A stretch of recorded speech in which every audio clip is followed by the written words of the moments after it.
Very good evening to one and all. Welcome to the Diego Martin Sporting Complex as we get ready for the grand finale of the 2025 North Zone T20 Festival.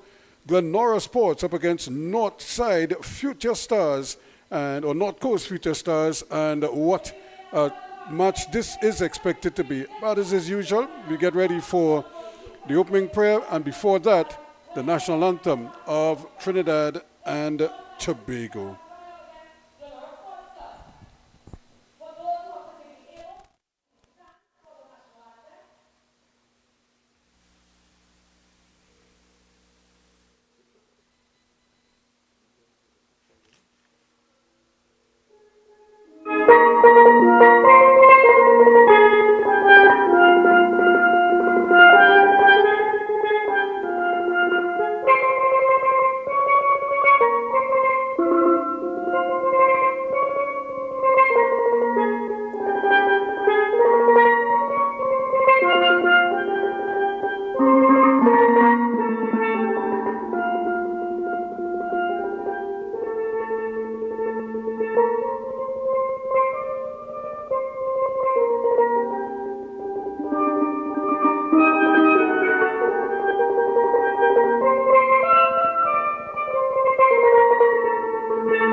Can you please kindly bow your heads? Dear Lord Father, as we come before you tonight, dear Lord Father, thank you for the opportunity to come here and enjoy the game that we love, dear Lord Father. God, and protect us as we are about to go on the field, dear Lord. Keep us safe, keep us away from all injuries, harm or danger. Let us go there, play in the spirit of cricket and enjoy the game. God, and protect whosoever is on their way to come and partake in this festival here, dear Lord. God, and protect us. Cricket is the winner in the end, but keep us safe. This is our prayer. In Jesus' name, amen. So there it is, folks, the opening prayer, and of course before that the national anthem of Trinidad and Tobago, and where we have the secretary of the Trinidad and Tobago Cricket Board who is going to make a few remarks.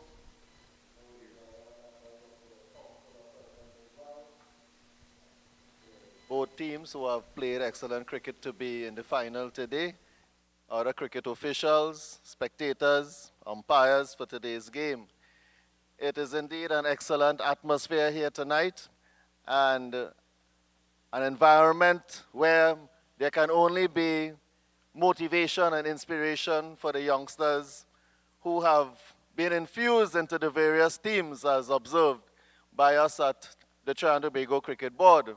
From as young as Davis Guerra, who toured with me in the under-13 team last year, to the more senior cricketers as legendary Brian Lara, you had Frank Simmons, Brent Lizama. So it has been a very high standard of cricket, and commendations again for the North Zone Cricket Council for being able to arrange a tournament of this caliber, of this nature. So congratulations to all those who have worked behind the scene to make this, this possible, all the hard work in getting this done and making it a success. We do have also a few players in the lineup, in the teams that would have participated, who are on the verge of making the Super 50 cricket team. And we do hope that they go on to do well in the regional series that is coming up in a month or two. So all the best to the two teams, and as well as the North Zone Cricket for 2026. We wish you all the best in the 2026 cricket season, and all the best to the two teams in tonight's final. Thank you. Thank you, Mr. Bash. I now invite Mr. Winston Sobers, Chairman of the North Zone Cricket Council, to say a few words. Good evening, everyone.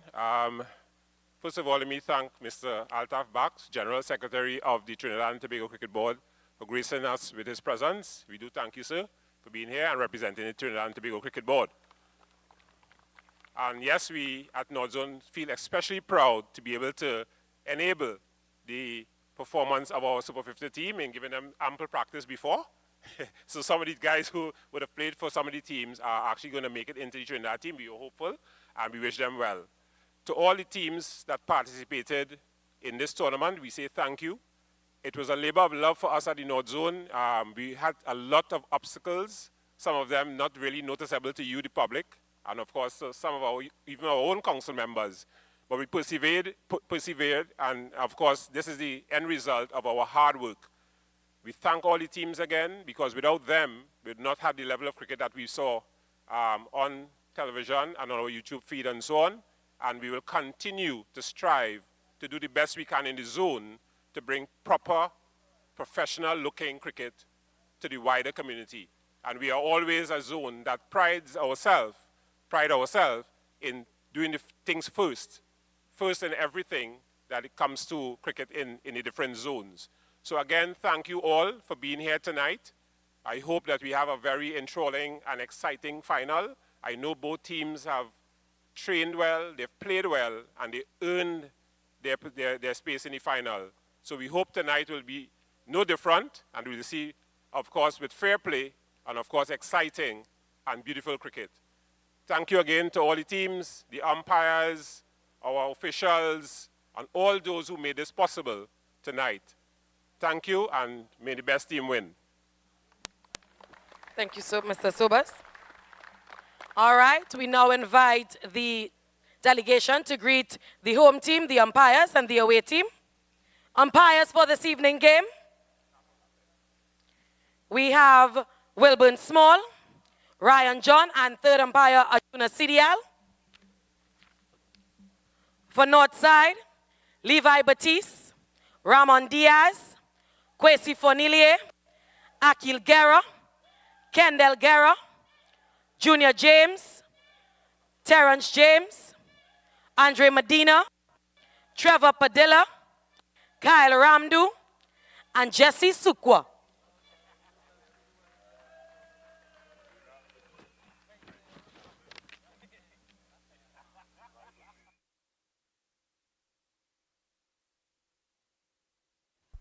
So there you have it, folks. The official delegation, including Mr. Bash and, of course, Winston Sobers, the chairman of the North Zone, and some of his officials, executive members, greeting the players on both teams as they get ready to do battle in the grand final of the North Zone T20 Festival for 2025, as they are no doubt keen to get this game on the way here. And as you would have heard, a lot of hard work has gone into getting to this point. In fact, just getting the tournament off the ground was a challenge in itself. If I can read that, if I can read between the lines to what Winston Sobers was hinting there, and it just shows you that a lot of work went into this, and congratulations to the teams for putting all of that behind them and just getting on with the business of playing cricket. And talk about playing cricket, as is the case in every cricket game, the toss determines who will do what. So let's find out from in the middle. A very good evening to one and all. Welcome once again to the grand finale. We've had a lot of cricket, we've had a few area interruptions, but at the end of the day, we're down to the last two. GLENORA Sports against the North Side Young Stars, Future Stars, you name it. They seem to be the team to beat, but I'm sure GLENORA will have something to say about that. The two captains are here, Kenroy Williams of GLENORA, and the one further from me, and of course the man to my immediate left, Kendall Guerra from the North Side Future Stars. The third umpire, Arjun Sidal, is here. He has the coin. Good afternoon, gentlemen. Congratulations on reaching thus far. Looks like you're the home captain. Go ahead when you're ready. Words and numbers. Kenroy will call. Bird is the call. Alright, it's numbers. So it's numbers. So, Kendall, you wanted to say what your decision? Well, my decision, we'll have a bowl first.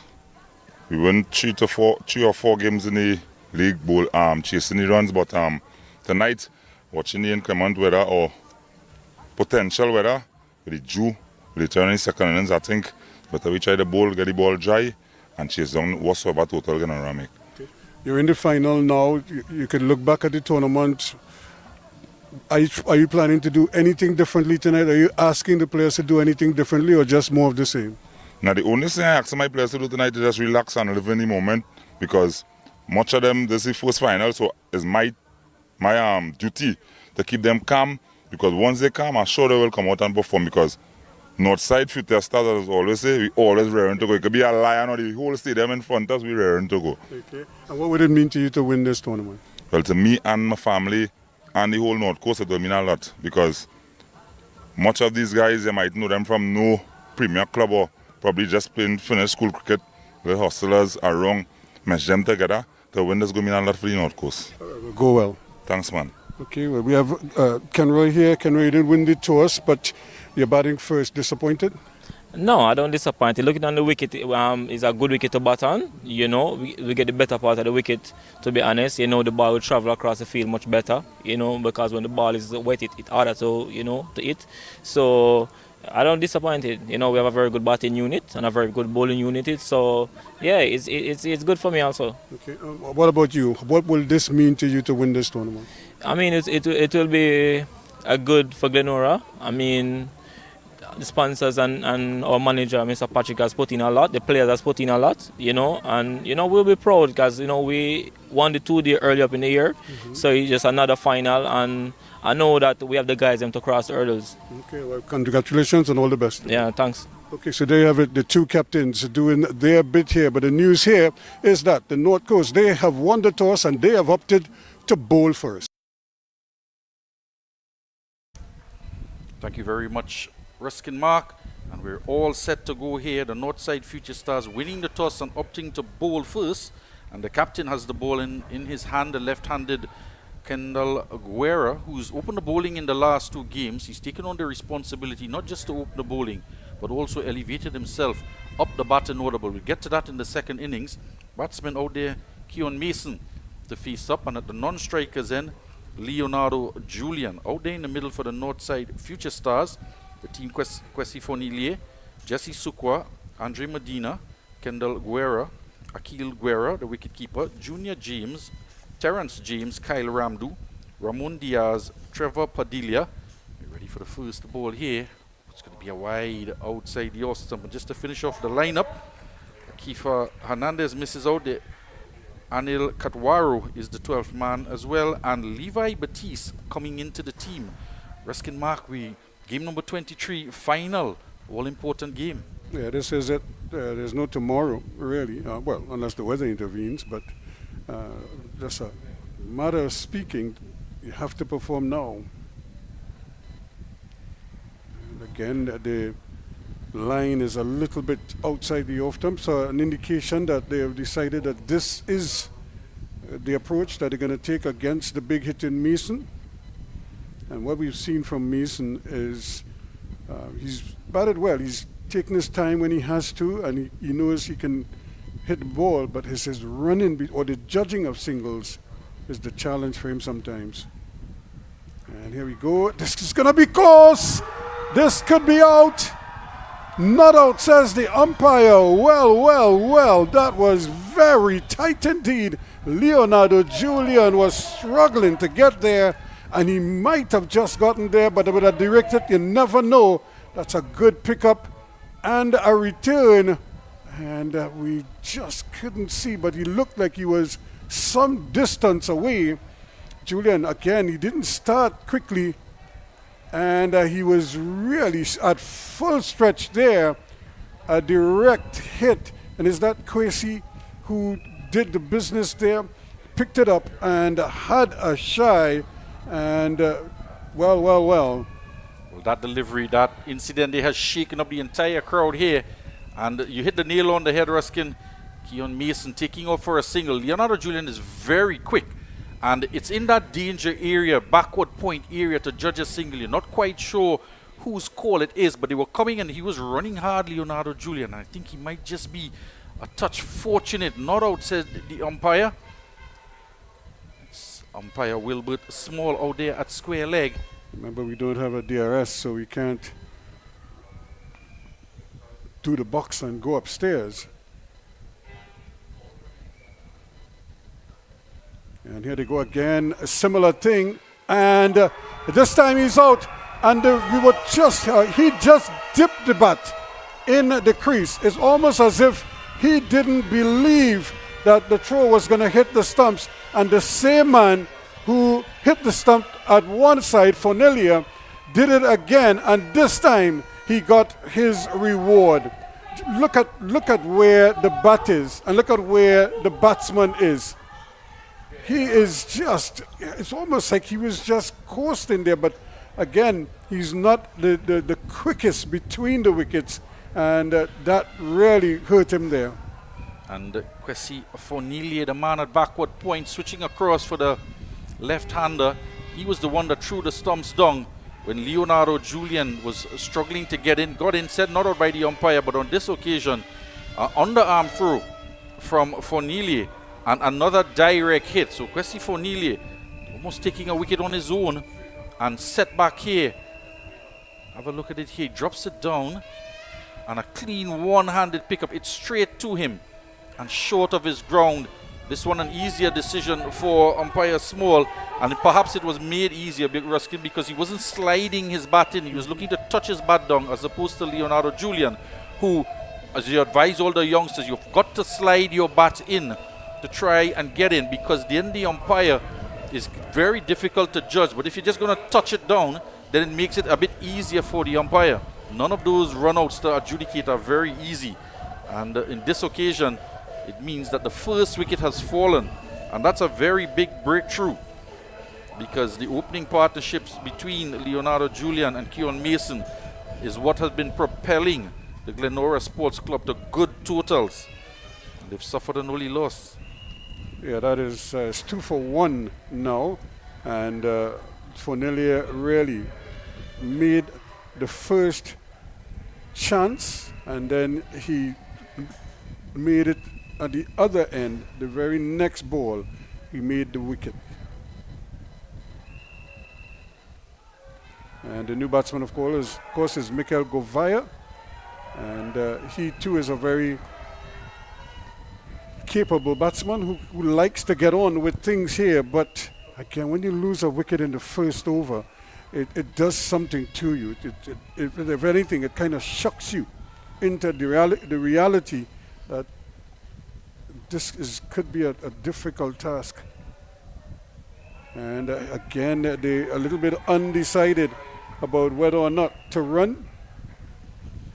The captain, Kendall Guerra, just the last 2 games, he's taken the new ball. He's done it here again. And Govaya, who had 42 in the last game, and really added impetus to the innings that helped Glenora post 186 for 6 against Barataria ball players in the semi-final. He's going to have to start a bit differently here. And again, good fielding once more. And they're on their P's and Q's right now, and making life difficult. Terence James getting in the way there. That ends the first over, an impressive one, 2 for 1. The end of 1. The captain, Kendall Aguero, for the Northside Future Stars, he would be ecstatic. I'm not showing too much of that, but in his mind, he'll certainly be happy with the start that he has given his team. It's very tight. He started off with one wide delivery, but then adjusted his line quickly. And the line is what created the issue, because now they couldn't get a ball to hit, so they were looking to run quick singles.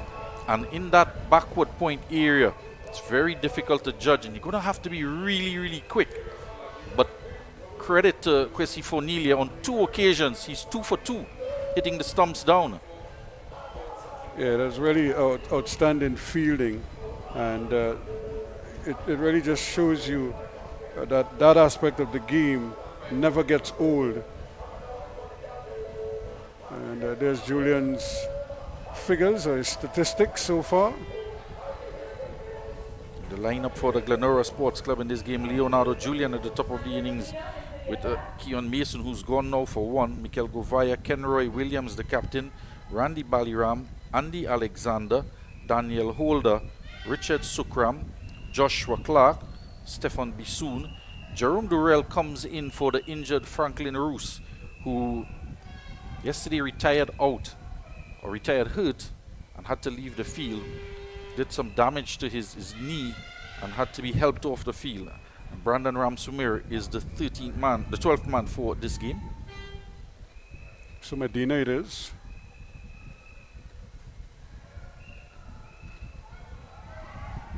And immediately he's on target. So they're really going to have to really dig themselves out of a hole here that they've created. This is partly their own doing to lose that early wicket.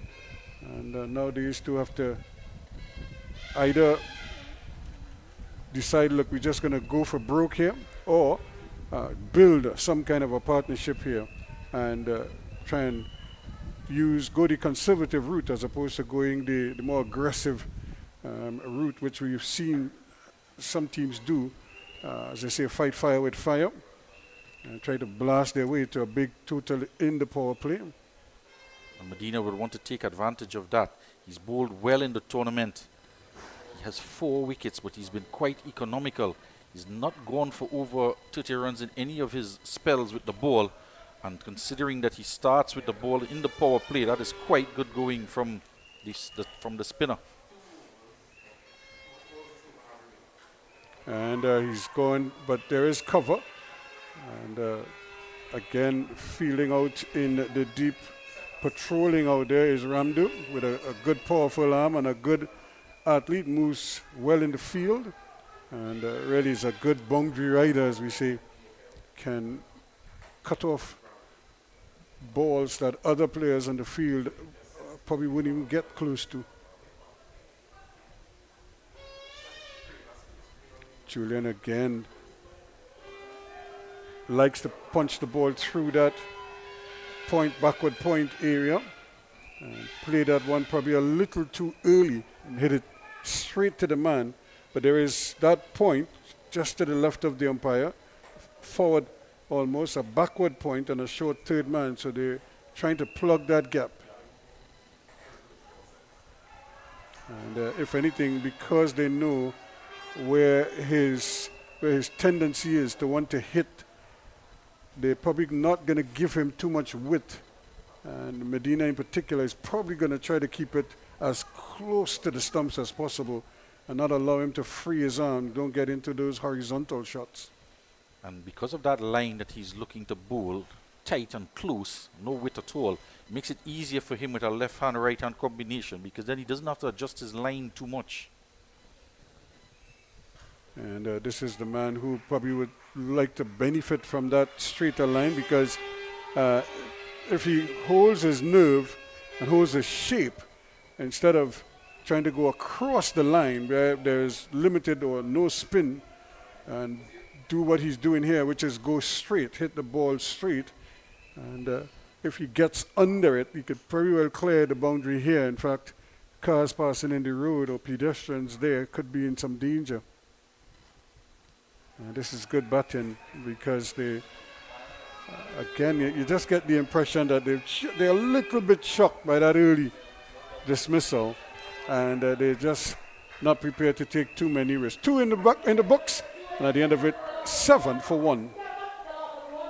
Blue Water's posse identified! Somebody pass blue water, somebody bring blue water, somebody get blue water, and we ready now. When you're feeling hard, take a blue water spray. Take a blue water spray. In your school or home, take a blue water spray. When the bus run out, take a blue water spray. Party posse water, working posse water, school children they water. Blue water spray. If it is posse water, the office posse water.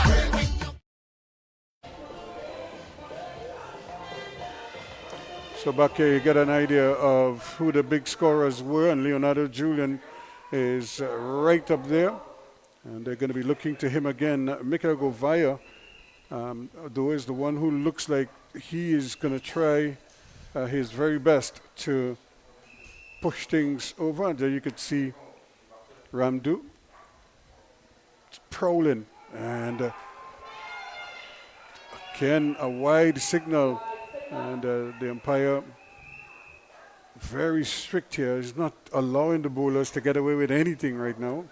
It's a second wide from Guerra. He's, on the other hand, is when he bowling to the left-hander, he wants to push it wide outside the off stump. And at times, because of his body mechanics, he doesn't quite get it exactly where he wants. And we've seen him bowl a few wides to left-handers outside the off stump. It's a much better delivery there. We saw a caption there. Kyle Ramdu, he is going from long off to long off and long on to long on with the left and right hand combination. And that's because you want your best fielders in the positions where the ball is going to go the most. And the batsman in the frame as well, Mikael Govaya, he as well is a fielder that goes in from long off to long on when his turn comes to field. And there's another shot appeal, and he's out LBW. He went right across it there, and more heartache for GLENORA Sports as another wicket goes, and this time it's the prolific Leonardo Julian gone for 3. Well, this man, Kendall Guerra, he's taken on the responsibility to take the new balls in critical games. This is the 3rd game on the trot. The first one was to qualify for the semi-finals, and then in the semi-final itself, and now he's doing it again in the finals. He did it with the bat as well, elevating himself to 1 down. But have a look at that delivery there. It's a perfect delivery. Gets that ball to come in as well. Julian is looking to go with the angle of the delivery into the onside, but that one is dead in front. And the ball did enough starting just fractionally outside the off stump, but striking him in line, and that's a peach of a delivery. So 8 for 2 it is now. And really they're in a pickle, as they will say. There's so much in his mannerisms as well. It reminds me of a Sir Curtly Ambrose. Not just his height, but that appeal as well, pointing back at the umpire. That is something from the earlier years and the glory days of West Indies cricket. And he is certainly trying to create his own glory days here in this North Zone T20 finals. And what a start this is from the Northside Future Stars, because they have broken the back of the top order. Both openers back in the hut. And they have been instrumental in getting the type of totals that the GLENORA Sports Club have been posting in every match leading into this tournament. Leonardo Julian with a top score, highest score in the tournament of 91 not out. Other scores of 46, 41 and 45. And Mason as well, 19, 37, 27 and 21 in yesterday's semi-final. So that's a big blow to the GLENORA club. And there's a change in the batting order as well. Randy Baliram, who finished off the game in the semi-final, coming in this position, number 4. So he's looking to anchor down here. And they're in the power play as well. And again, you could just see a little bit of bounce on there, because Baliram is a small character. He's not a very tall man. And so a good strategy there from Guerra, just trying to get the ball to climb on him, which it did. And you could see the discomfort in him playing that one, trying to get on top of it. And yesterday it was a very mature innings from him. When their team was in a bit of difficulty, he came out to bat with Joshua Clark, and they put on an excellent partnership, just over 40 runs in that partnership to see their team home. So I had a word with Kenroy Williams if he wanted to come in, but he's dropped down in the order. This time they're going to go for a quick single, and good running, because they more than made it with time to spare, and immediately Baliram is off the mark. And he's again struggling with that pad. We saw it yesterday. He was fiddling with it. He started to limp as well. And I think the strapping he has an issue with was perhaps just cutting into his leg. And again, he's already fiddling with it. But back to that point about the captain, Kenroy Williams, who's just had scores of 8, 23, 2, and 8. So I was just talking to him before the start of the game, if he considered just dropping down the order to come in and bat with the lower order. Not just because of whatever form that he's in, but to help guide them through the back end of the innings rather at the top. And again, a wide delivery, but Govaya not able to really take advantage of it. He was in position early, but he couldn't take advantage. 3 in the books now, and at the end of 3, it's 11 for 2.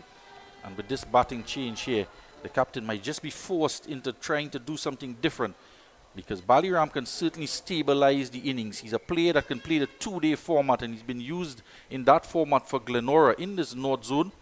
It's a different prospect, the T20s, but he's trying to use Randy Baliram here to try and stabilize the innings, although they're in the power play. But with the loss of those 2 wickets, they need something like that now. These are the 2 captains as they pose with the trophy, so that's what they're playing for. That's the hardware that it's at stake here, and I'm sure both of them would love to take the other one's hand off of it so that they could hold it for themselves and not share it. I'm sure either captain has kept space in their back seat to take it home. No, actually, it was me. I put it in the front seat. Everybody else will go in the back. The trophy rides with me. Put the seatbelt on. Yep. You know, you don't want any mishap. Medina again, and Govaya trying his best, but right now he's probably in 2 minds here. Does he go full bore, or does he wait until he gets something that he's absolutely certain that he could put away? And again, so right now Medina just wheeling the arm over and racking up a series of dot balls. He's very tight on his line here, Medina. He's long off, long on, the 2 fielders outside for this power play for Govaya. And there's another appeal, not out, says the umpire, who's trying to turn it. And again, you could see him trying to flick it as opposed to hitting it. And then he rehearsed a big hit. And that clearly was missing leg stump, plus height was against him. Might have gotten away with that delivery there. It was a bit short, but the frame of mind Govaya is in, couldn't put it away. This time he's trying, and again, unable to take advantage to get it away. So already 4 dot balls in this over, and you could see Govaya's mind ticking over there as to, should I really just sit here, or do I have to try and blast my way out of this? He's gone with it. That's a good hit. And that's 1 bounce. And into the boundary it goes at square leg. And that's more like Mikel Govaya. And that's disappointing from the bowler Medina. He was straying into the pads, and Govaya missing on 2 opportunities to score. He was a bit tentative, but these good players, you can't give them a 2nd and 3rd opportunity. And that was a bad delivery. It was short, and Govaya not missing out on that occasion, despite the fact that he missed out on the other 2. But this one was a little more short and a little more down the leg side, so it was easier for him to swing through the line. Yeah, real gift there. And there's nobody at deep backward square. And he's going to get a single, as I say, 1 in the dark there, went between his legs, so it came off the inner portion of the bat. So 5 of the last 2 deliveries after the first 4 were dot balls. 15 for 2 now after 4. Here at GMMB, love is the currency.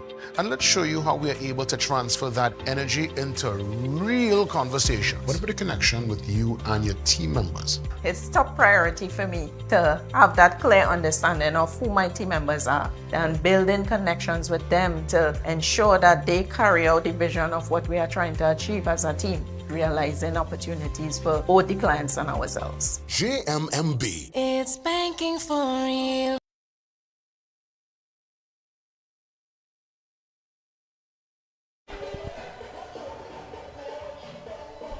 So here it is again, 15 for 2. And Andrew Medina, 2 of us cost him 10 runs. 5 of them coming off those last 2 deliveries. Yeah, that was particularly disappointing. Straying down the leg side and put away easily by Govaya on the 3rd occasion. But the length was one of the issues with the final last 3 deliveries.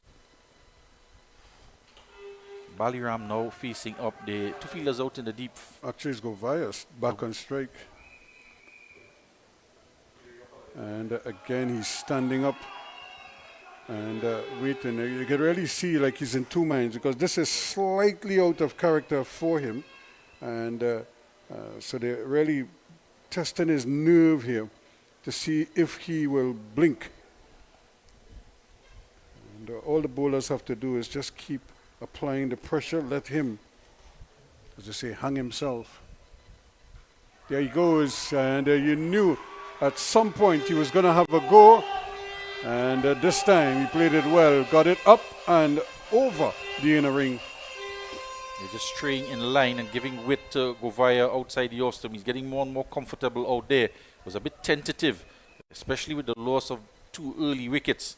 So he's going to have to take the responsibility of trying to bat very long here in this innings. And this delivery was just angling across and a bit too wide outside the off stump. It's not a bad plan, but he doesn't have the pace. What he has to do is rely on his bunks.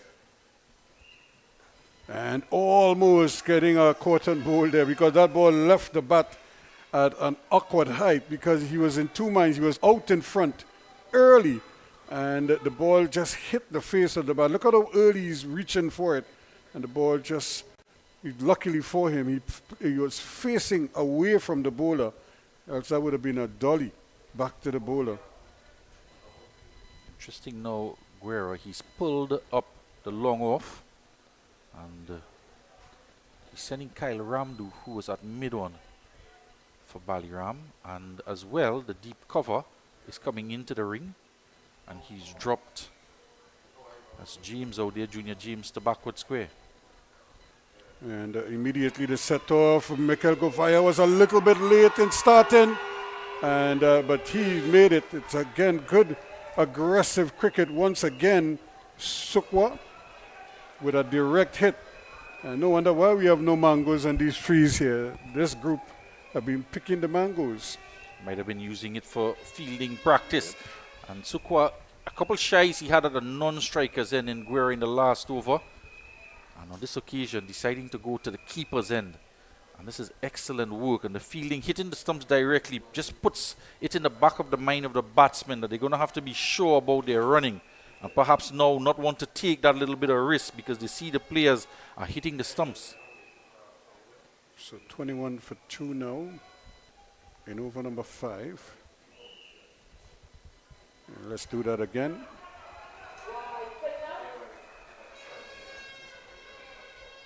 You don't want to spoil a good start, giving away a bit of extras.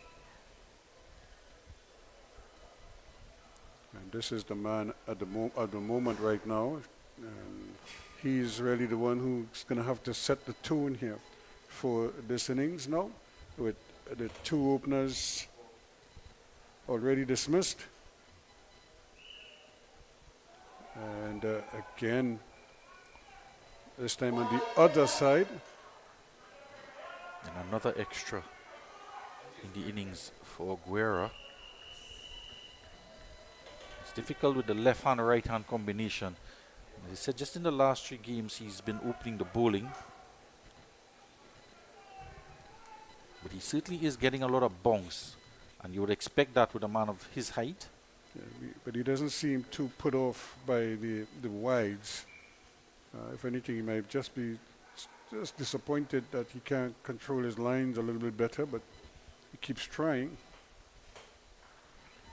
And that's well played, and a nice save there, pushing it around the post, but pushing it to his teammate as well. Yeah, that's good work again from Sukwa. Diving away, knocking it down. The man at cover was running around. Looks like Trevor Padilla. He just knocks it into the path of Padilla running around on the boundary.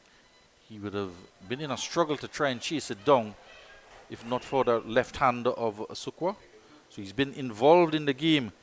The youngster, Trinidad and Tobago under 19 player, a youth player in the side. Now it's up to Baliram to keep the game ticking over. And no foot movement there at all. And playing and missing to end the over. And at the end of over number 5, it's 24. for the loss of 2. And this is why he's not worried about the wide deliveries too much, Ruskin, because he can produce wicket-taking deliveries whenever he gets it on the line. As we said, in this tournament, at this level, you do expect perhaps to get a couple offline deliveries, but you can't get 4 good deliveries, and you have to be careful, not just with the good deliveries, but at times, sometimes the loose deliveries can get you out. So as a batsman, you still have to be focused. And that is a type of delivery that can get a little snick off through to the wicket keeper. He's getting a little bit of movement, perhaps a little bit off the seam and in the air as well with this new ball. But he's bowled 3 overs now, 1 for 14. So I'm not sure if he would bowl out. And at the other end, the spinner who changed the game really in the semi-finals against Santa Cruz Sports, coming into the attack is Trevor Padilla. 2 for 27 he had in that game. Picked up some crucial wickets to set back the Santa Cruz Sports, and he's been introduced now to bowl, and we've seen it so often. A new bowler coming in to bowl the final over of power play. It requires a lot of control with the ball. So he's replacing Medina, off spinner for off spinner, but this guy gets a lot of turn on the ball. Another youth player, Queensborough College, an under 19 player. But he got 2 wickets in his opening over and really set the tone. So I think now he is probably brimming with confidence. He already has a 4-for in the tournament. And that's really when he announced himself to the spectators here that he was going to be a force to be reckoned with. And now he's trying to maybe do a similar thing in the final.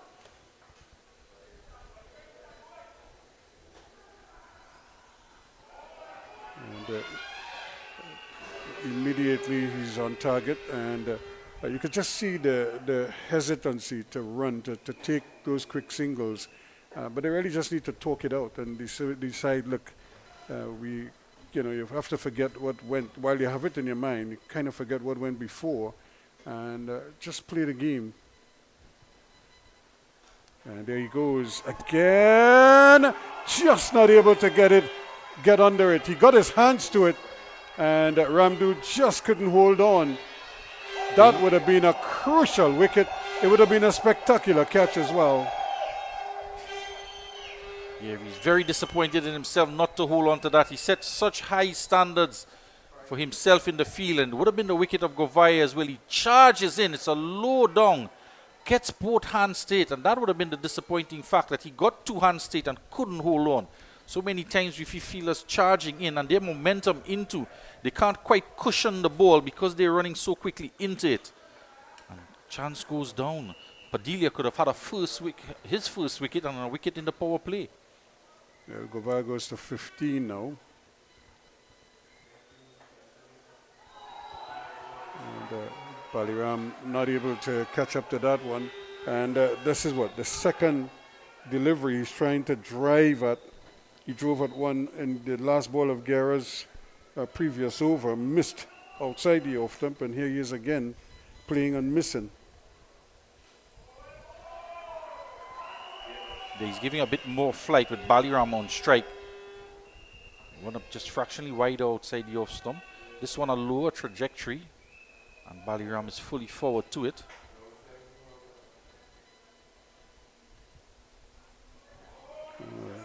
A little quicker now. So this is good bowling from Padilla. And of course, if the batsmen are not prepared to attack him, he could afford to flight it a little bit more and maybe induce Baliram, change his mind, change his whole frame, his whole setup. Right now, he's just trying to avoid losing his wicket. And, but every so often, he's trying to score as well. And again, it peels off the outer edge, so things not going according to plan right now, but they've made it through the power play. 25 for 2 now after 6. This one? No. Hey, look, KFC has an incredible promo. I already had that for lunch. Crunch whoever isn't on board. Order KFC's Mega 6 Bucket for only $115. KFC, it's finger licking good.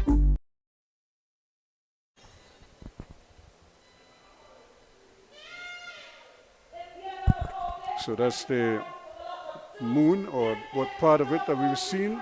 And the 2 wickets to fall. Mason for 1, Julian for 3, 25 for 2 for them. And this is what it looked like in the power play. That was the run out of Mason, and then that's the wicket of Julian.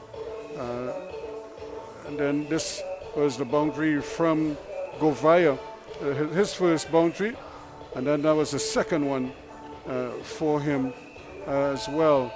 This was a drop catch where Ramdu got under it, but he couldn't hold on. And that would have been a critical, that would have been the 3rd wicket in the power play. And that would have really set them back. And that's a good over from Padilla. Just a 1 run in it. It's a big occasion for the youngster, as mentioned by the General Secretary of the Trinidad and Tobago Cricket Board, that he's worked with and seen some of the younger players in the previous tournaments in the youth teams for Trinidad and Tobago. Davis Guerra now at this level, and now he's looking at another youngster on the big stage. Trevor Padilla. He's had a good season for Queen's Royal College. They finished winners of the championship division in the SSCL Schools Cricket League. It's an opportunity now to perform in front of the General Secretary, who's also worked closely with some of the Trinidad and Tobago selectors. Terrence James starts his spell, and of course he could be slippery, and while he's not as consistent with his line and his lengths, that little extra yard of pace and the fact that he does have this action, this open-chested action that allows him to dip the ball into the right-hander. And that's well played. This is going to take some stopping, and I don't think he was able to stop it in the end, Medina. Not a bad effort. He was trying to get there, and in fact he got there, but the ball was hit so hard by Govaya that even though he got his body got a fair amount of it, he still couldn't stop it from hitting the rope. And we've seen in that area of the ground as well, it still is a little bit soft on the footing. And sliding across there, you see the turf coming up as well. And again, they're going to have to hurry, and they do. Govaya can play in that little cat and mouse thing to see if the ball is going to hit the stumps. The way these guys are hitting the stumps tonight, I don't think you want to muck around with that at all. Just get the bat over the line. 30 for 2 now. That's the man Jesse Sukwa there, certainly involved in the game. Inside the power play and now just after. And turning around there and getting the throw off to the non-strikers in. It was good work from him. And that's well played. That's a brilliant shot, but it might only net him 1 run. Probably deserve more, but good fielding, good field placement as well. And Medina, who went to his left in the previous bit of action, now had to come to his right. Just knocked him off his feet. And here they go again, but nothing doing. Can't get it past the young man in that extra cover position. So Terrence James had a decent spell last evening, came in at a critical time and added more fuel to the fire. And nobody's stopping that one. And that is going to cost them 4 wides. He did a little something different in his run up to the stumps and then push that one wide. Have a look at that. Yeah, just a little bit different, trying to get a little bit extra pace and an extra bit of kick as he was leaping in the air to deliver. That's gone all wrong down the leg side. So Baliram as well, advancing down the track to him. And he did that in the latter part of his innings in the last game in the semi-final, where he was looking to change gears. And with the score 36 for 2, both batsmen now will be looking to do that. And this is where he could be so dangerous. He does get the ball to come back at the right-handers. Govaya did well there.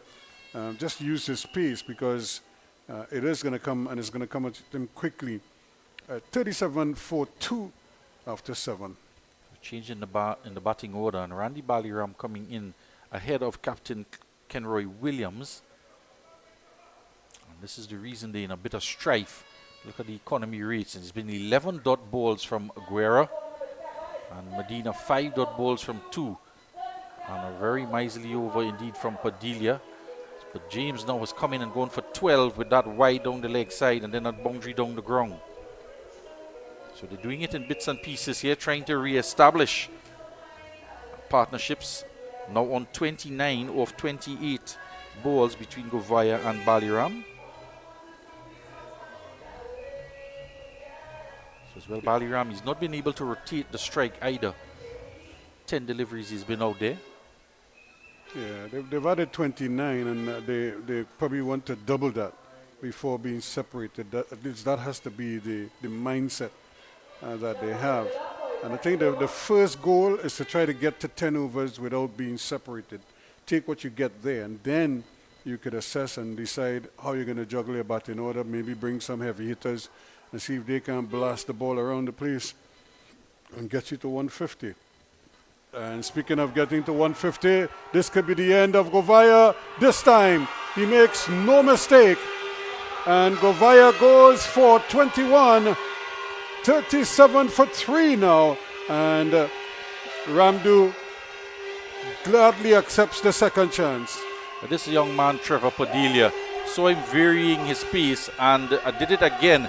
Picks up a wicket off of his first delivery, and that's another big wicket going there. Govaya is bitterly disappointed on 21. Ramdu was not going to make any mistake. This was too easy for him. It was high up in the air. He had enough time to settle and then take it high up in that comfortable catching position, just about chest height, as he settled under it early and smothered it. And Padilla strikes. See that one flighted. He didn't give too many flighted deliveries to Govaya and opted to flight it against Baliram instead. But on this occasion, with pressure building on Govaya, tried to tempt him a bit with a flighted delivery and got his wicket. Well, here comes the captain with work to do. Kenroy Williams knows that this could be a crucial period here. We were just talking about batting through to the 10 over mark, and then you assess from there. But this has kind of, I don't want to say torn up those plans, but it certainly has put a dent in those plans at the moment, because now you're down to, you've lost 3 wickets, and you don't want to lose another one before you get to that 10 over mark, because you don't have much runs on the board. You only have 37 on the board. So it's not like you were blazing away and you're up to 60, 70 and you've lost 3 wickets. You still have work to do here. And you've already lost 3 crucial batters. So Padilla will try again. He has a long off and a long on waiting. Plus a deep mid wicket. A little bit of indecision with the man at backward point. He's not all the way on the boundary. They have him just about 20 yards inside as the 5th man out. And again, doing good work, feeling well to his own bowling. And you notice he has probably did a little hairdo there for the final. Something a little different for the semi-final into final weekend. And a big play and a miss there, and really some anxious moments now for GLENORA, because this could get away from them very quickly if they should lose Kenroy Williams right away. And again, this is a long one, and that's well connected, and that is a KFC maximum here. That one was out of the ground, and a different approach here from Kenroy Williams, recognizing his team is in difficulty and getting a ball in his swing zone, and gets all of it, goes all the way out into the road. Well, now is as good a time as any for him to find some form. And it just missed the car, or did it hit the car? I think it was very close. He didn't stop the driver. Yeah, it actually hit the car, it looks I like. think it did, yeah. At That's first it. glance. He slowed down after. Yeah, that's the second car that has been picked out here in this tournament. One was a little lower down here. And that driver actually stopped and came out. I want to know, well, what happened? Yeah, we just spoke about it as well. You might want to put some signage up. Caution to drivers passing by when a game is in progress. You're taking drive at your own risk. You can see the height of the net as well. And that's the height of the side screen. Kenway Williams very much in the discussion as to the ball, the change ball. Yeah, he was very, very curious because he mentioned in the previous games where the ball has been changed because they get sometimes a harder ball and then you're able to strike it further because of the hardness of the ball. If the ball is too soft, then you're not going to get quite the same impact. Now, the umpire, Ryan John, indicated as well that there are different box of balls for different stages of the game. Within the first 4 overs, there's one box of balls, and then thereafter, from 4 to 8 or 4 to 10, is a different set of balls. So Kenroy Williams might just be looking at the one they've selected from that box, and from the concern on his face and just his mannerisms, he might be curious as to how hard that ball actually is.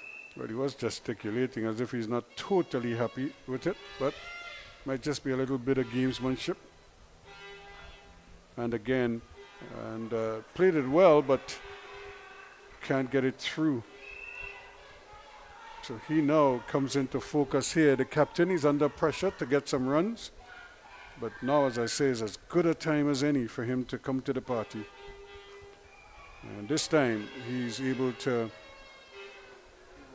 beat the inner ring and pick up a comfortable single to retain strike at the other end. 43 or 44 for 3 now at the end of 8.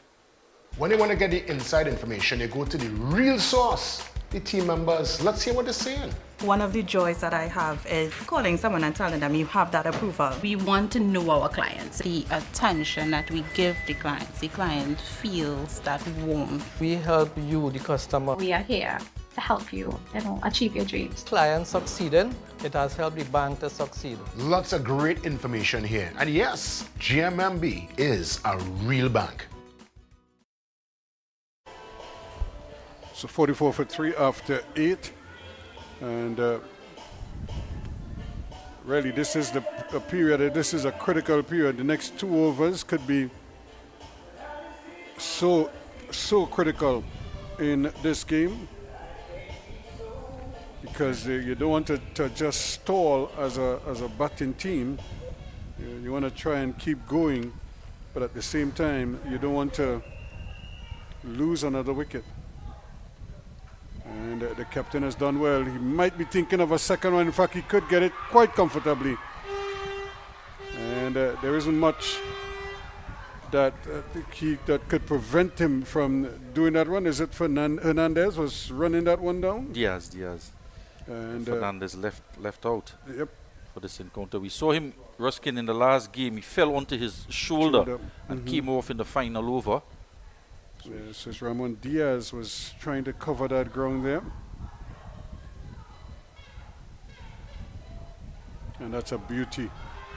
And again, they are really attacking the ball in the field and putting pressure on the batsman, which is good to see because you want to let them know that there are no easy runs here. There are no freebies.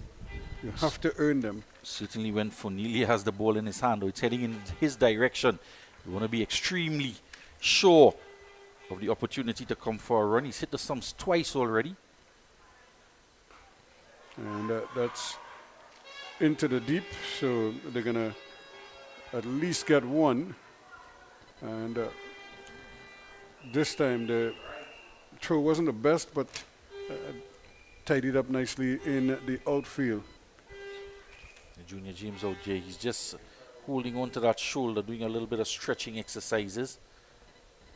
At times, particularly at the night game, the shoulder, your limbs get a little bit cool if you're not continuously in the action. And nicely played. That could run away for 4. And I think he's going to take that with a big smile on his face there. the skipper, Kenroy Williams.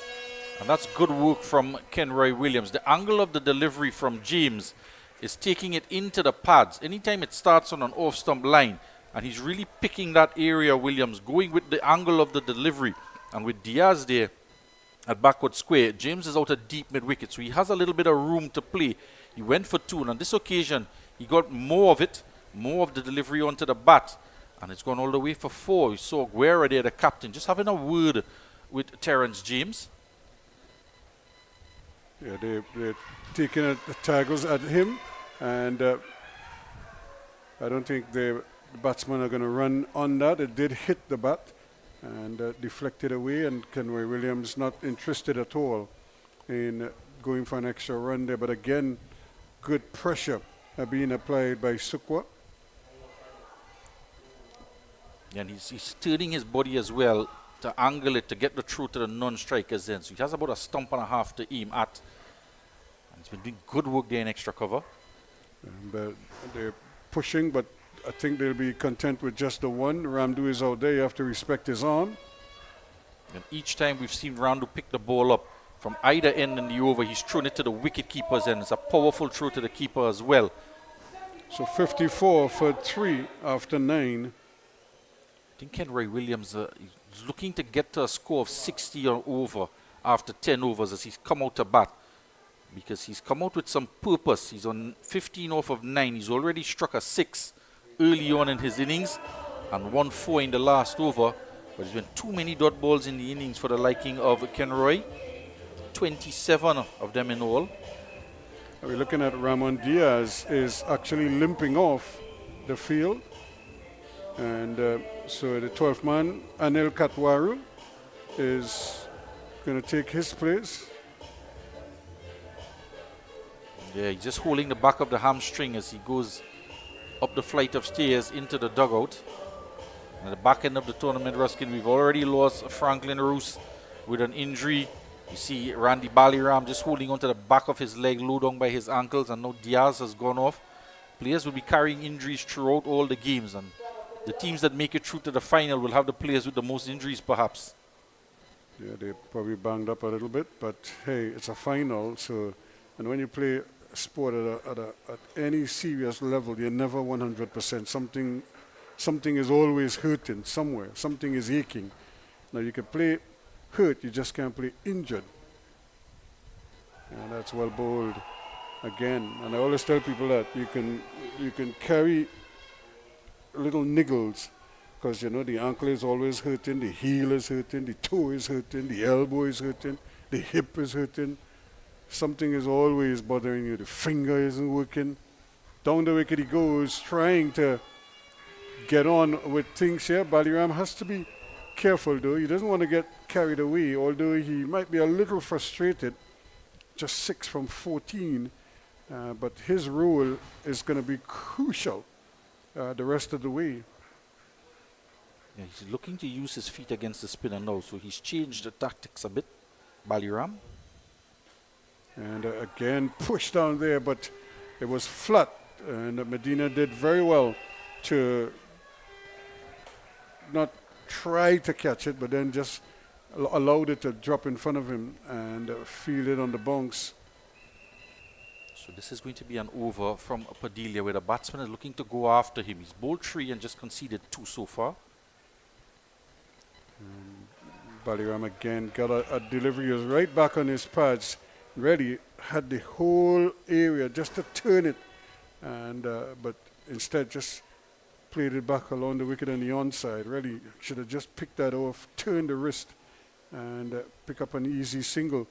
Down the wicket he goes, and then still he can't get it past Padilla, who does very well with to field to his own bowling. And he's been encouraged by his captain here. Full toss. Baliram looking to change it up, coming down the track, couldn't put away the delivery, and Ruskin just 3 fielders on the onside, and I'm not sure if he's aware of it. He's not looking at it, he just had a sharp glance. He could look to whip it into the onside with the turn. And now what is the call here? There's like 2 appeals. I don't know if they're appealing for a catch or they're appealing for a stumping, whatever it is, but they don't get either one. So the over comes to an end. 10 overs completed here, and at the end of 10, it's 56 for 3. Blue Water's posse identified. Somebody pass blue water. Somebody bring blue water. Somebody get blue water. And we ready now. When you feeling hard, take up the water spray. Take up the water spray. In your school or home, take up the water spray. When the bus run out, take up the water spray. Party posse water. Working posse water. The school children they water. Blue water spray. The fitness posse water. The office posse water. Here at GMMB, love is the currency. And let's show you how we are able to transfer that energy into real conversations. What about the connection with you and your team members? It's top priority for me to have that clear understanding of who my team members are and building connections with them to ensure that they carry out the vision of what we are trying to achieve as a team, realizing opportunities for both the clients and ourselves. GMMB. It's banking for real. This one? No. Hey, look, KFC has an incredible promo. I already had that for lunch. Crunch whoever isn't on board. Order KFC's Mega 6 Bucket for only $115. KFC, it's finger licking good. Blue Water's posse identified. Somebody pass blue water. Somebody bring blue water. Somebody get blue water. And we ready now. When you feeling hard, take up the water spray. Take up the water spray. In your school or home, take up the water spray. When the bus run out, take up the water spray. Party posse water. Working posse water. The school children they water. Blue water spray. The fitness posse water. The office posse water. Here at GMMB, love is the currency. And let's show you how we are able to transfer that energy into real conversations. How important is it for the client to be recognized and not to feel invisible, to feel like just a number? At GMMB, everybody is seen as an ideal, important client. And we give everybody the same level of respect, the same level of acknowledgement, and we deal with you to suit based on that vision of love. GMMB. It's banking for real. Having that family lime at home, that cookout by the river, or you're just feeling to bubble up pot? Then Cans Poultry and Meats Limited has got you covered for all your meaty needs. Whether it be chicken, beef, steak, lamb, or even seafood, check Cans. They even have seasoning and condiments to complement your dish. So if you're looking for top quality meats at prices that wouldn't bust your pocket, then come on in to Cans today at any of their convenient locations. Truth be told, here at GMMB, love is the currency. And let's show you how we are able to transfer that energy into real conversations. It seems to me there's a power in listening. It seems like that is a part of the mandate. Of course. We need to listen to our clients. We need to hear what they need. We need to hear that they are satisfied, they are loved, they are feeling that GMMB culture. GMMB. It's banking for real. So as we welcome you back here, 10 overs completed, 56 for 3. Let me again thank the sponsors who have made it possible for this tournament. KFC, JMMB, Cans Poultry, Blue Waters, Dixie, Black and White Scotch Whisky, Beckles Environmental Services, and the Lion Brand from the National Flour Mills Limited, and of course our production team here at Cricket 360. And so it looks like it's going to be James, who is going to continue from that northern end. Terrence James. He's bowling to Kenroy Williams, who's on 16. Baliram is on 6. They've made a change to the field as well with Diaz with wide outside the off stump. The captain had a word with him. He adjusted his line to wider outside the off stump. He was too much on the pads. And Ramon Diaz left the field. He was fielding at square leg. And Levi Batiste, the new man, into the lineup for today's game. He's been pushed back all the way out the deep square leg on the boundary. It's a good delivery here. Starting outside the off stump. He gets that ball to angle back in, Terrence James. And Kenroy Williams. No helmet on incidentally. We've seen him ask for helmet for the fast bowlers. And none on the head of Kenroy Williams. So that was pitched up outside the off stump and went between bat and pad. And again, but it's kind of like a delivery, a change up for him. He's gone too wide on this occasion. And as he ran into bowl that delivery, they made a change again with the deep square leg coming back up inside the ring. Fielders out in the deep now. Deep mid wicket, long off, long on. A deep cover and a third man has gone back to the boundary. James is just focusing outside the Ostom. Square again, and this time he fumbles it. But he's certainly been involved in the game. Everything has been pushed out to him. They've been trying they've been taking singles to him, but he's been trying to run them out. He's only hit the stump on one occasion. And fumbling on that occasion, 58 for 3 now.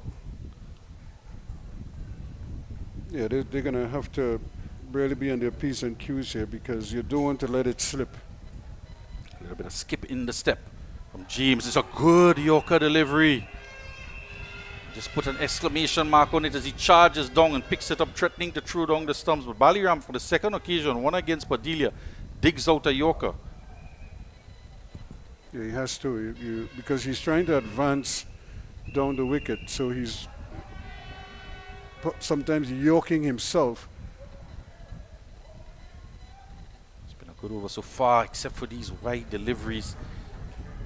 But that's par for the course with him, though. He hasn't been very consistent with his lines. He tends to, in almost every over, he will give you a wide or, well, God forbid, no ball. But he has that tendency to bowl wide outside the off stump and sometimes down the leg side. This time he's trying to lift it into the onside. Just wait for the umpire's signal. He got some bat onto it. It's a bit of an ugly looking shot. He was trying to go like it squirted out between the bat and his back leg, his right leg. It's almost as if it's not his natural game, Randy Baliram. Trying to get bat onto ball and be aggressive. Just at the bottom end of the bat. Williams, on the other hand, looks more sure. He can only get a single now. To finish off the 11th over, 63 for 1. Williams on to 19. He's on 18. And Baliram, he's on 7 off of 19 deliveries. Yeah, 61 for 3 after 11. And again, these two are doing a decent job. They would, at least they would want them to continue to keep the strike going. What they're missing right now are those boundary balls. They're not getting boundaries in between the singles that they're picking up. But that they have to start producing a couple big overs, maybe a 10, a 12 run over, just to give them hope that they could get to 130, maybe 140, and see what happens. Hey, Pakistan almost defended 146 today, so you never know. He's stumbling along the way in this game, losing Keon Mason the score on 2, then Julian on 8, and then Govai on 37, and that was in the 8th over off of the first delivery. Trevor Padilla picking up that wicket, and the young man is going to come in to finish off his allotted 4 overs, and just 1 for 10 he has.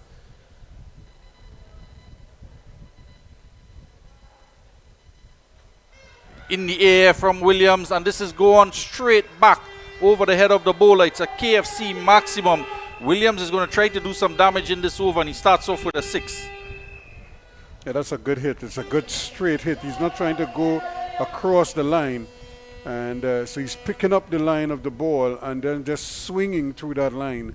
And again, if there isn't much turn on offer, he fancies his chances of making good connection.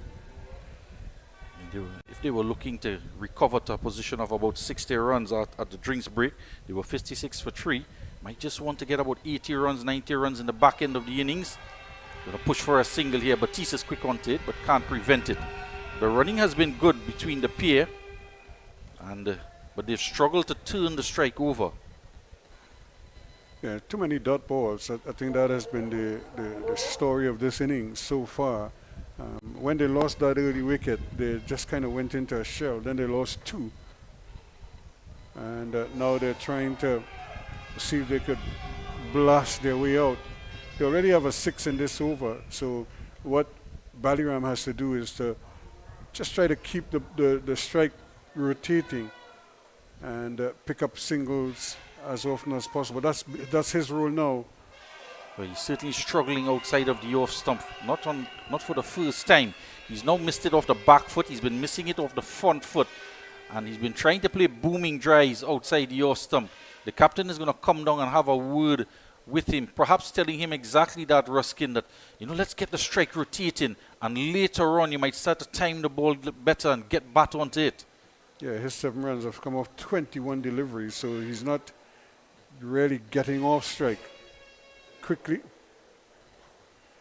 And he's hit it right back to the bowler as he's trying to force the pace and pays the price now. 68 for 4. He goes for 7. Well, that might not be what you wanted to have happen, but Padilla picks up his 2nd wicket now and threatening every time, because he's hit a number of them right back at Padilla, including a full toss. On this occasion, he just chips it back to him. He's really been struggling outside that off stump to put the ball away. He has a wide open stance, and he's not getting that front leg across, and just chips it in the air back to Padilla. So whatever the captain told him, it hasn't worked. Yeah, he just jumped down the wicket, or he didn't really jump. He just kind of took a short step, and was trying to hit it. He probably would have been better off hitting it on the ground, and but instead he hit it in the air and straight back to the bowler. And he now goes, and the fans are jumping again in the stand. And the score now 68 for 4 as that wicket falls. And he has 1 delivery left. So he was struck for a 6 at the start of the over from the captain, Kenroy Williams. And then there was a rotation of strike. And 2 dot deliveries. The pressure was building on Ballyram. And he was coming down the track to look to try and score. Couldn't get it over the head of Padilla. So he has 1 delivery to come, and excellent figures of 2 for 17. To produce this type of figures in a finals can certainly be a match-winning performance. New man out is Andy Alexander. We've seen him perform with the ball, but he's going to have a job to do here with the bat. Now, he incidentally has come out ahead of Joshua Clark. So it's very interesting. Another change in the batting order. Yeah, they're going to have to do something to try to manufacture a response here. Right now, the bowling team is dictating pace. How does the batting team get back into this contest here? They're not nearly close to where they would like to be. Alexander, who struck a 6 off his first delivery in the semi-final when he came out to bat at the death of the innings. And he tries to repeat it here. It's high up in the air. Kendall Guerra, the captain, is under it, takes the catch. Andy Alexander trying to repeat what he did in the last game to strike his first ball for 6. But he's gone for no score. He's just hit it straight up in the air.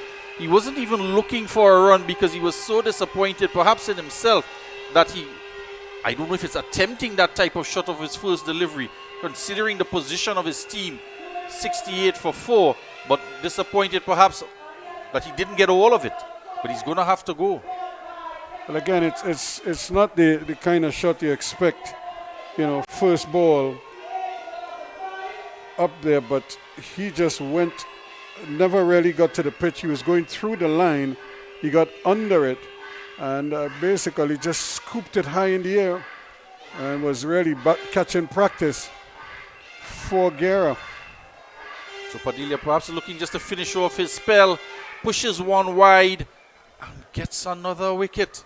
He has 3 for 17 in his 4 overs. And that's an excellent spell from the young man. And to produce that type of bowling in a finals, no less, could put his team in a very, very strong position. Another young player now is making his way out to the middle. Daniel Holder, Trinidad and Tobago, and the 19 fast bowler, opening fast bowler. And what is the words of encouragement can Kenroy Williams tell him? Because now they still have 8 overs left to go. Yeah, they do. It's 68 for 5 after 12 overs here. And they're in dire straits at the moment. Glenroy Sports just putting themselves in a world of trouble. The wickets falling with the scores on 2-8, then 37 in 7.1 overs. And now 2 wickets falling on the score on 68. He's taken back-to-back wickets, Trevor Padilla. So does it still count Ruskin in his next game? He'll be on a hat-trick? Would it still count? It will count. So he'll have that to look forward to. The young man, Kyle Ramdu, is going to be introduced to bowl the 13th over from the northern end. He starts with a sending the holder back who was charging down at the non-striker's end. And a throw from the wicket-keeper misses the stumps. And we could have had another wicket there. Wide signal by the umpire. And it's all happening out there in the middle. We could have had a hat-trick of wickets. Yeah, this is not good enough from Glenora. And they thought about the single. They are going to get it now as Kenroy got enough bat onto it to recognize it. It's gone far enough that there'll be a safe single in the end. He's gone on to 26, and Daniel Holder is going to have to really play a serious innings here, the lower order batsman, because you have to recognize he's going to have to stay there because his captain is out there on 26 off of 17. Still no Joshua Clark. Perhaps they're saving him to come in the last 5 overs of the innings or so. Well, they have to try something, and they have to kind of think ahead, for all different scenarios. But they need somebody capable at the death. Wide outside the off stump, signal wide by the umpire. Richard Sukram as well. Haven't seen him bat too much in the tournament. He's one that bats in the 2-day game as well, can bat up the order in the 2-day format. And again, you can see Ramdu here is from hand to pitch. He's not giving it anything by way of flight, but that might very well be the change-up. And he does have a delivery, a quicker one, I should say, that really zeroes in at the stumps, at the base of the stumps. Yeah, he has quick and quicker. This one is a flighted one, and they've made a field change for that particular delivery. They dropped third man out on the bounce. This one has gone past the keeper, but Funilia is backing up. They've dropped the third man back out into the boundary for the left-handed holder and brought up the man who was a deep backward square. But Williams is back on strike now, so the field will change around. But it's very interesting that for Ramdu, with the pace that he's bowling to holder, that they dropped the man back out to third man. Right-hander on strike now. Batiste a deep square leg. There's a deep mid-wicket, long off, long on, and a sweeper on the offside. Ramdu shortish, dab down. It's Funilia again. And this occasion it was a better judged single. It was a bit to his left. He had to run around to get the throw in. And was good running, good backing up from holder. He's eager to get down to strike Ruskin. Well, the thing is, he was backing up. He was alert. He was aware that a single was possible. And again, he's batting with the captain. So when the captain calls, you run. You put your head down and you just run as hard as you possibly can. Problem is when he tell you stop or go back. Yeah, then you have a problem. This time Ramdu's wide outside Yosem, dabs it down. And got too much bat on that perhaps as Batiste is at backward point. If he was looking to dab it down, he could have gotten a single down to that man who's been pushed back to third man. So good recovery in the over from Ramdu after 2 wides. Yeah, but those are the type of singles they're going to have to take. And missed, but he misstumped them as well. Well, I thought initially that he could have been bowled, and it's gone through the wicket keeper. He didn't hold it cleanly, and an opportunity gone to get holder out stumped. He just got up. He dropped it. Couldn't hold on to it. Was there a bat onto it as well? I don't think there was any, but he missed it. Yeah, just missed it and completely. The keeper missed it as well. Well, it came into the bread basket, as they say, and ricocheted off of his glove. And recognize a Calvin Phillip there. It's 73 for 5 now after 13.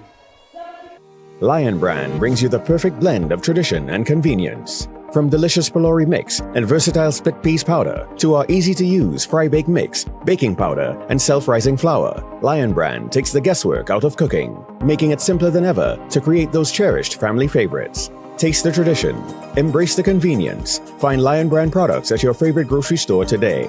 Lion Brand, the power behind our great taste traditions.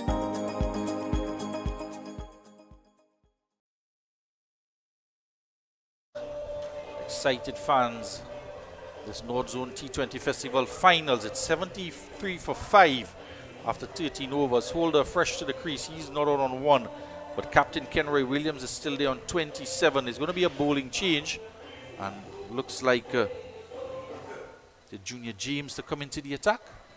Yeah, that's the other James taking over now. So Kenroy Williams, he's going to have to face the majority of the deliveries in this partnership. Struggled really with Ballyram to put on a partnership. There was 31 runs scored in that partnership off of 28, and Ballyram got 4 off of 12 deliveries. So the onus was on Kenroy Williams to do the bulk of the scoring. Andy Alexander came and tried to smash one out the ground off of his first delivery and was out. Pushing back, they're going to get a single here. So Holder comes on to strike, and he's going to have some words, Williams, to Holder, to let him know what type of knock he wants to play from him, because he's going to have 5 deliveries to come at him.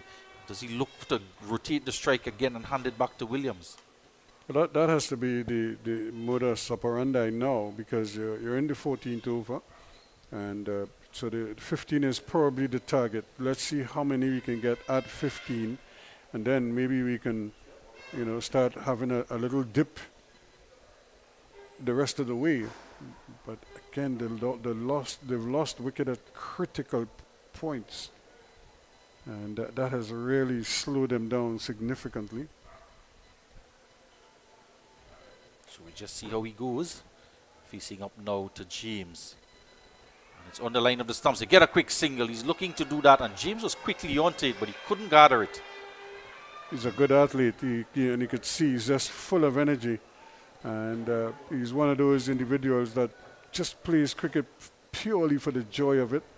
And it reminds me a lot of Keith Boyce, who just loves to bowl and is going to chase everything, pick it up and throw it, and fall down and roll and get up and just do it all over again with no fuss.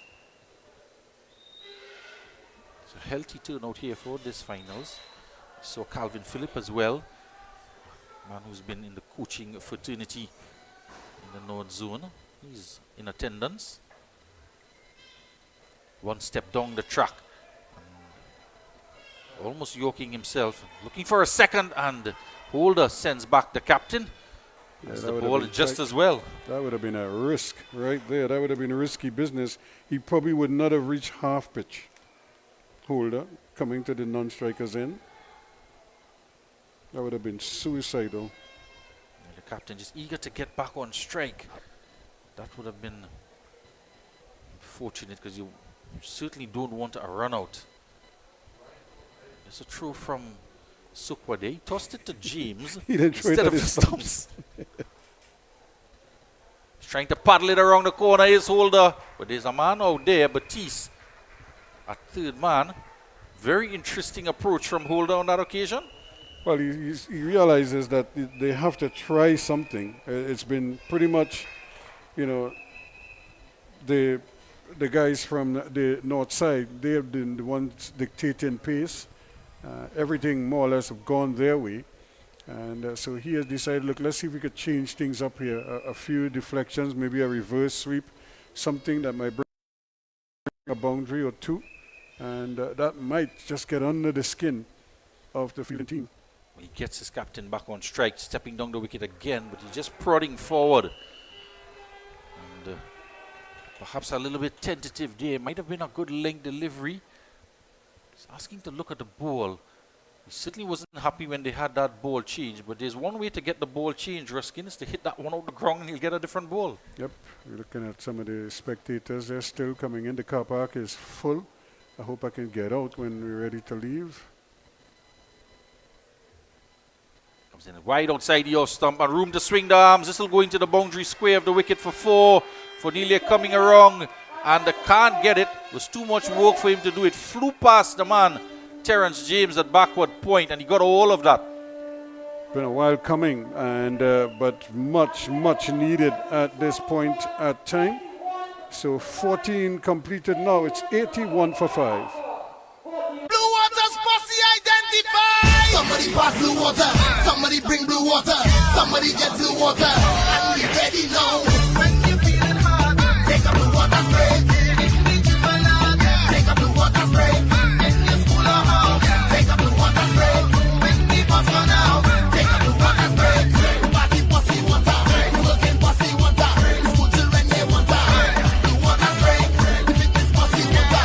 The office posse water. Welcome back. Kenroy Williams, the captain of GLENORA Sports Club, he is on 33. They've been inserted into bat and lost early wickets. Leonardo Julian gone for 1. Keon Mason was run out for 1, and Govaya went for 21. Actually, I think Julian made 3. Yeah, correction there. He made 3 off of 7 deliveries, 1 to Mason. This one is dabbed down, and they're going to run for a quick single. And the keeper cannot get it into his grasp. It's Fornelia again doing the throw. Now he's tumbled over the captain, Kenroy Williams, after that run. I think he slipped and fell. I think the keeper got the ball in the glove, but then he lost it in his haste to try to knock down the stumps. See here, look at the return. The return came in, and he got the ball in. Well, he never held on to it. He removed the bails, but with no ball. And Fornelia, who's been quite good in the field, and he's been striking the stumps. On this occasion, he tried to loop it to the wicket keeper because he had time, and then threw it a bit wide. And could have gotten the captain run out there for 33. And 82 runs on the board. In a bit of trouble here. GLENORA Sports Club. Kyle Ramdu is into the attack. There was another close shave for Kenroy Williams, and he was going at the danger end. He's going to get 1 here. It's turned into the onside. Charging in off the boundary is Junior James, and rifles the throw in. You mentioned his athletic ability, Ruskin. It was on display there because he raced in to prevent them getting 2. Yeah, he's really one of those heart and soul cricketers. They're going to give you everything. You give him the ball, he's going to bowl fast. You put him to bat, he's going to try to get you runs. And then in the field, well, he's a bundle of energy. Ramdu again in. Can't get a single on this occasion. Holder, the left-hander, on strike. Leonardo Julian Ruskin, when he was on 1, there was a shout for a run-out that was very close indeed, given not out by the umpire. And then Mason went run-out for 1. Govaya made 21, and Baliram, who struggled, got 7 off of 22 deliveries. Captain trying to rebuild here, and sweeping himself off his feet is Holder. He's looking to do different things here to rotate the strike, Daniel Holder. And perhaps he's been sent in with a mission, because Joshua Clark, he's been sent ahead of him, as well as Richard Sukram. Well, that was a good delivery for him to execute the reverse, but he missed. Digs this one out from Ramdu. Fornelia is all smiles, and it's another dot delivery. 2 singles in the over, and it's an excellent second over from Kyle Ramdu, who's just conceded only 7. Holder struggling to get him away. Flighted delivery, and he's bowled him. It's gone behind his back and spinning back in, and it has struck the stumps. Kyle Ramdu picks up a wicket off of his final over. And what a way to get a wicket. He's been darting them in, flighting this one, totally deceiving Daniel Holder, who's left it thinking that it was going to be a wide, and he's out bowled. Well, yeah, it ends Ramdu's second over, and he has now picked a pepper as well, and that really just fooled the man. He went right across his stumps, left it thinking it was going to go for a wide, and it just clipped the leg stump on the way through. Getting a bit of spin as well because he flighted, got the revolution, got it to grip in the pitch, and spinning back and cutting into the leg stump. And the holder completely bemused. We are going to see Joshua Clark now coming out to bat at the start of the 16th over in a world of trouble here at the GLENORA Sports Club. 83 for 6. Yeah, that really was, it just fooled him. He just wasn't sure where he was in the crease, and he thought he had the stumps covered, but then he just left enough room there for the ball to just go past it and just clip the leg bail. So another crucial blow struck here by the Northside team as they continue to dictate pace in this one. 83 for 6 is really a precarious position, and only 5 overs left now. Yeah, they've just been losing wickets along the way. Haven't been able to strike up too many partnerships. Only that of Ballyram and Kenroy Williams of 31, of which Kenroy Williams scored 25, and Govaya and Ballyram of 29, and Govaya scored 19 of those runs. Just as a partnership was beginning to be built here with Williams and Holder, he has to go. And they've saved the Joshua Clark down for the last 5 overs or so because there have been changes in the batting. Ballyram went ahead of Kenroy Williams and Holder went ahead of Joshua Clark. And Andy Alexander as well went ahead of Joshua Clark, who's out there in the middle now. And with 5 overs left, what can the GLENORA Sports Club look to finish with? Well, they have no choice here but to try to get as many as they possibly can, and there's very little margin for error, unfortunately for them. This is going to require something special from these two and all the other batsmen to come. They're just going to have to find ways to get some runs on the board. They probably may have to settle now for, I would say, 130. That might be a ceiling for them at the moment. And but this man, the captain, he's the one who's going to have to do most of the heavy lifting. They really need him to strike a couple big blows. And as far as the bowlers are, they just need to try to remove him.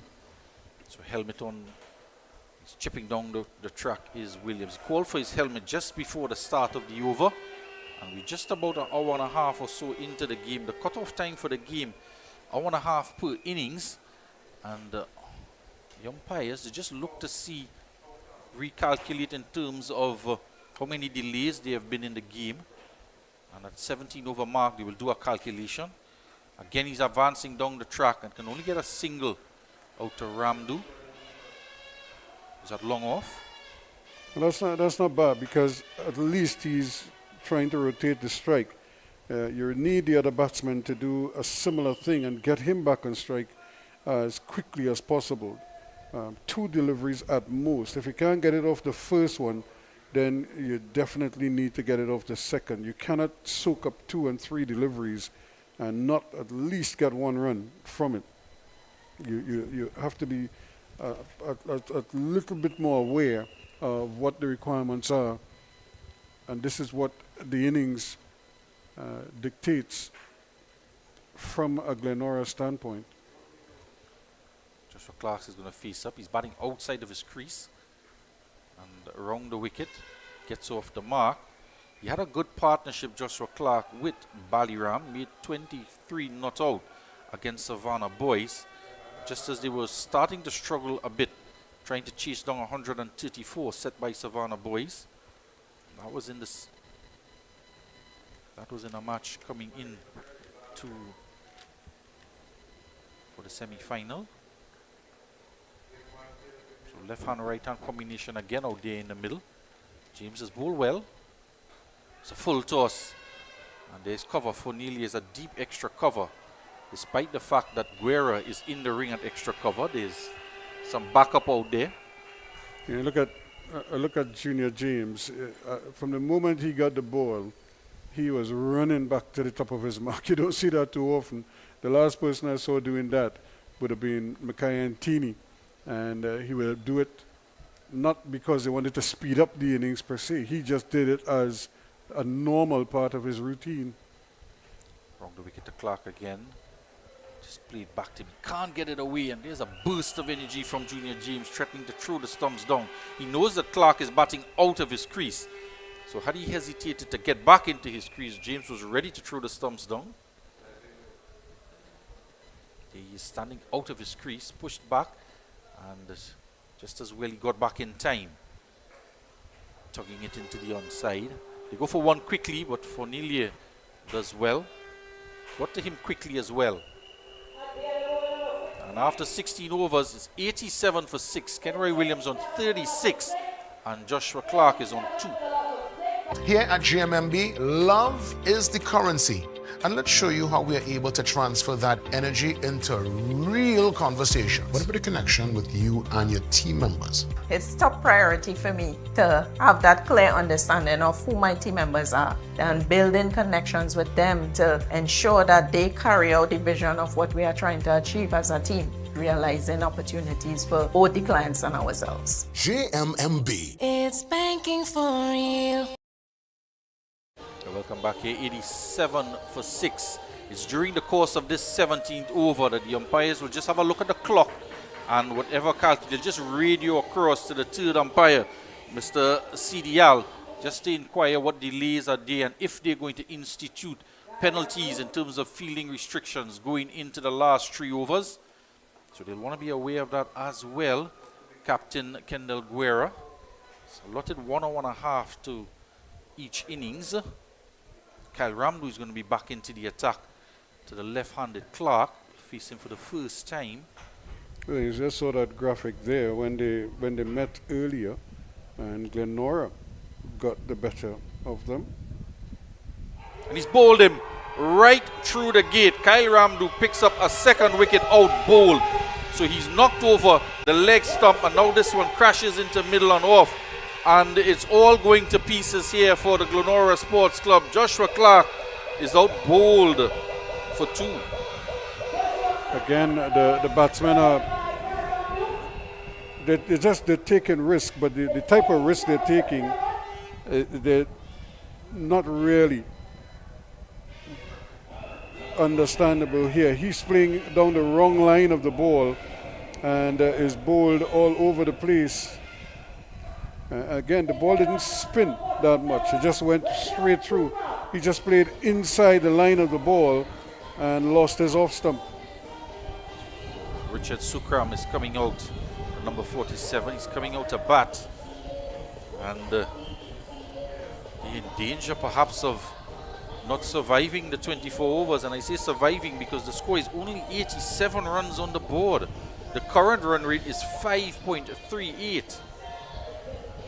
But the captain is still out there on 36. He's striking over 100 at a 139 his strike rate. But he's going to have to, he's going to need a partner at the other end to help him bat through these overs. Well, he can't do it alone, but it may come to a point where he is probably now going to have to, as they say, shepherd the tail end. And what it means by that is he might probably face 5 deliveries in every over and see how many of those he could put away. But he's at the non-striker's end, so he can't do anything right now. He's going to get a single here to get off the mark. And Ruskin, with the lineup that GLENORA has had, and teams that where their top order does the bulk of the scoring, in particular their top 3 batsmen, and they get to the back end of the tournament, you lose those wickets. Players who've not batted a lot or faced too many deliveries in their team in previous games have to come out to the middle and try and get their team in a position where they can try and defend it. Well, Kenroy Williams is a classic example. And he struggled throughout the tournament, but here he is. He just needs somebody to stay with him. And that's kind of like what he can do. Medina. This is a fumble down on the boundary edge, allowing them to come back for 2. Exactly what Kenroy Williams would have wanted, to get back on strike. And we've seen fielders out there in that long of position on the northern end of the ground really struggle to stop the ball, come around and keep their footing, as if they're so unsure of the bounce. Back to live action. This is cut away for 4. Williams wants the strike to be able to do this type of batting, to put away bad deliveries and put the pressure back onto the Northside Future Stars. Given a gift wide outside the off stump, and he's able to put it away. Again, this is good batting, and this is not slugging. This is taking what the fielding team is giving you and just trying to put the ball into the gaps and pick up as many runs as you possibly can. Now they're up to 94, and the Northside bowlers have to be careful here, because if he can swing the bat successfully the rest of the way, 120, 130 could very well turn out to be a challenge in total. Now they've removed the extra cover, and now there are 3 fielders in that point region, a deep cover and a long off. So they're giving him a gap outside the off stump, and he's trying to exploit it, and he hits it straight back just to the right of the man at long on, because they're giving him acreage out there on the offside. So he's looking to go through that offside, and he gets all of this one. KFC maximum down the ground. 100 is on the board, and what a way to bring it up too, with a magnificent straight hit that just crashed into the side screen. That had real power on it, and you look at it, good camera work as well. Ramdu now to finish off the over, and they're going to get a single. They put 3 fielders in that point region, but they can't stop the single. 100 on the board, and Kenroy Williams is on to 49 after 17. It's 101 for 7. And very good going by Kenroy Williams, the captain, really taking charge here. Some of the spectators enjoying themselves, and that's what it's all about. It's good to see the youngsters out there as well, getting a night out with the family, and I'm sure they'll be remembering that, coming to a cricket game and enjoying themselves. And the good thing about it when you're a youngster like that is that you get plenty to eat and drink. Everybody wants to give you stuff, and you're just gobbling up whatever they present to you. But Kenroy Williams really playing a captain's hand here, and stroking his way to an unbeaten 49 from 30 balls, 3 4s and 3 6s so far, and really a magnificent effort on his part. Is it going to be enough? That's the challenge here for him, but he just needs to keep going. Yeah, so have a look at some more fans out there as the helmet. Each over, the end of the spinner, Ramdu just calls back for his helmet. 17 overs gone, and so far we're not seeing signs. In fact, yeah, they're gonna bring in. We're just looking to see if there's a fielding restriction being imposed. So there are 4 fielders. In fact, the 5th one is going out to deep mid-wicket. So there's a deep square leg, deep mid-wicket, long off, long on, and for nearly a deep extra cover. Now they're going to make another change. They're calling in the man a deep square leg. So I'm not quite sure, Ruskin, if it has been implemented. And we'll see at the start of the over when James runs into bowl. They may do it at the last over for now, yep. 5 outside the circle. Kenroy's chipping down. They're going to get a single here. It's straight to Padilla, who fumbles it, and that's going to be a 50. In fact, they're going to come for 2, a shy at the non-striker's end, and a 50 after all of that to Kenroy Williams. 3 4s and 3 6s he's struck, and it's a captain's knock from him, but still work to be done. Excellent effort on the part of Kenroy Williams, and this is what was required. His other batsman let him down, and he's really trying to hold things together. James chipping down, it's a full toss, and he's bowled him. He's missed it completely, and just after having gotten to a 50, he got an additional run, because with the overthrow he got back onto strike, and a full delivery from James. He's indicating that it dipped, but he's out bowled. Another wicket goes down, and 8 wickets down now with 103 runs on the board. Yeah, this one will sting, because he was really going and was looking to really just at the death here post a good total, a challenging total, but again he just played around it, missed it completely. probably trying to go across it slightly as opposed to going straight, and missed out in the end. The ball passing under the bat, but it passed him under full.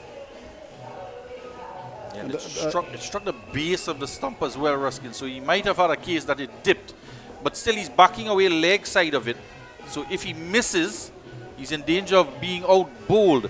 If you step across it and you miss it, then it can strike your pad, and if you're down the track, you might have the umpire thinking that it's a long way for the ball to travel, so there's no second line of defense for Kenroy Williams, who's gone now for 51. Yeah, so Stefan Bissoon is at the crease. Man with a big number on his back. And you see we're in a festive mood here in Trinidad. The Christmas music is blasting. But right now it's more like a procession out in the middle for Glenora. Less than 100 days to Christmas, but it's 103 on the board for the Glenora Sports Club. Junior James has a wicket now. Willing to be soon and off the inside edge, and a good stop from Guerra with the gloves. But they do get a single, so he's off the mark. Two new batsmen out in the middle, Sukram and Bisoon, and they both on one.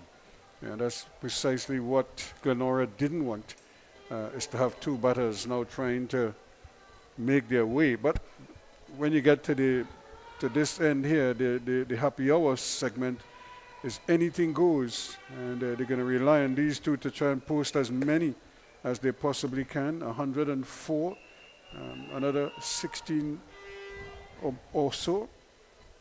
18th over, driven out to Ramdu at long off, and that would have been equally disappointing for Kenroy Williams because he batted so long, 32 deliveries he faced, and he would have been anticipating the final 3 overs for him to be there and try and push his team towards that 130 mark, which would have meant that they would have gotten 49 runs off the final 5 overs.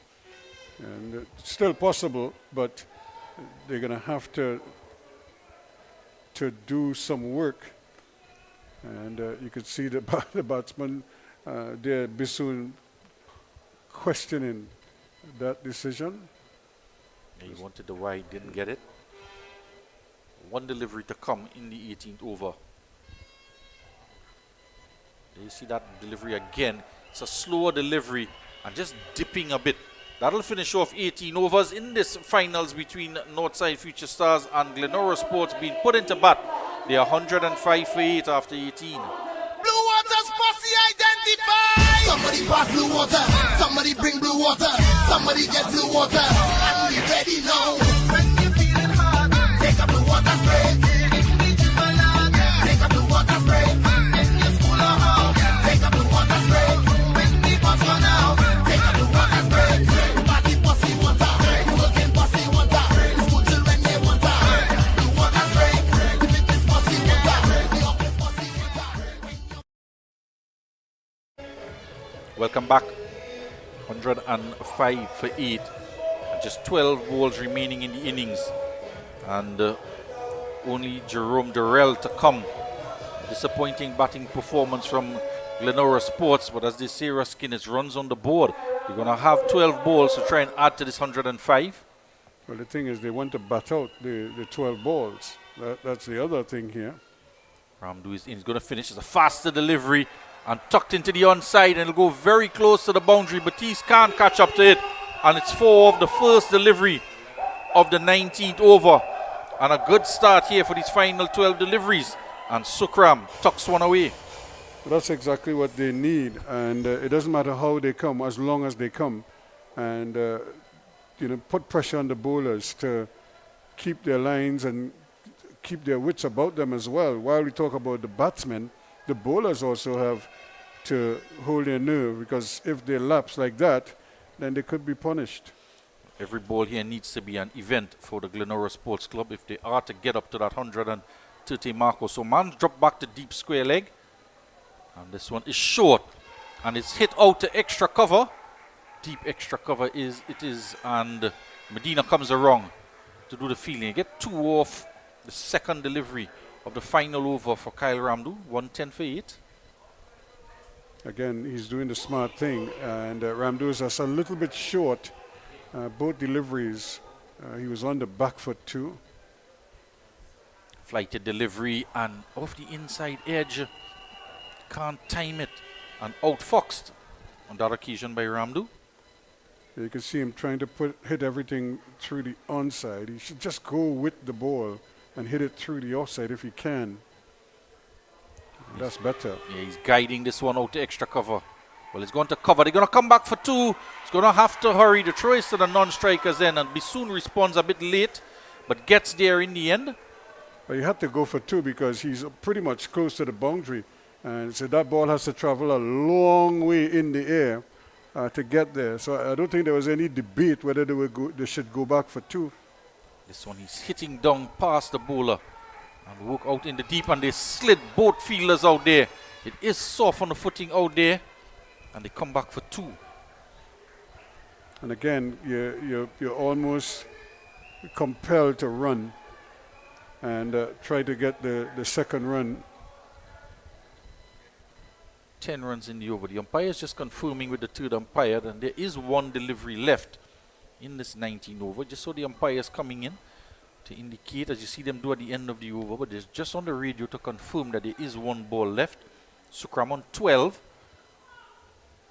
Flighted, and they're pushing for one out to Padilla, coming in off the cover boundary, and they're going to come back for two.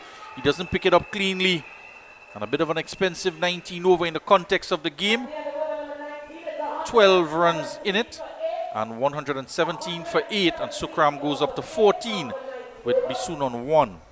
Yeah, this is more like it, and probably for the first time in the innings, you actually see them trying to put the pressure back on the fielding team, and running hard and forcing them into error out in the field. So it's taken a while, but it finally came in the 19th over, and it's going to be interesting to see how they manipulate this last over now, because they have to go for it, and they must be prepared to try and turn one into two, and then two into three. And there's Jenny having a whale of a time. Yeah, that's just some of the supporters, some of the fans in the VIP box area.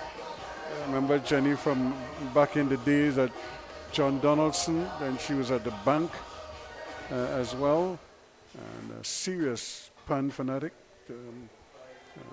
I think she played with Phase 2 for a while, and but she just loves pan. And she loves sport. She's always supporting.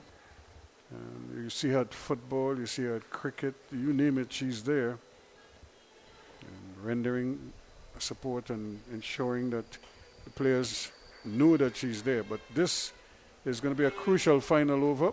He's held himself back for a while, Guerra. He bowled 3 on the trot, and this is how he's going to close it off. Bisoun is on strike, and he's bowled him. He's trying to tug it into the onside, and the captain of the Northside Future Stars is looking to finish up the innings of Glenora. He picks up a wicket off of his first delivery of the final over, going across the line of the delivery, and the length wasn't there for that type of shot, and Bisoun loses his leg stump.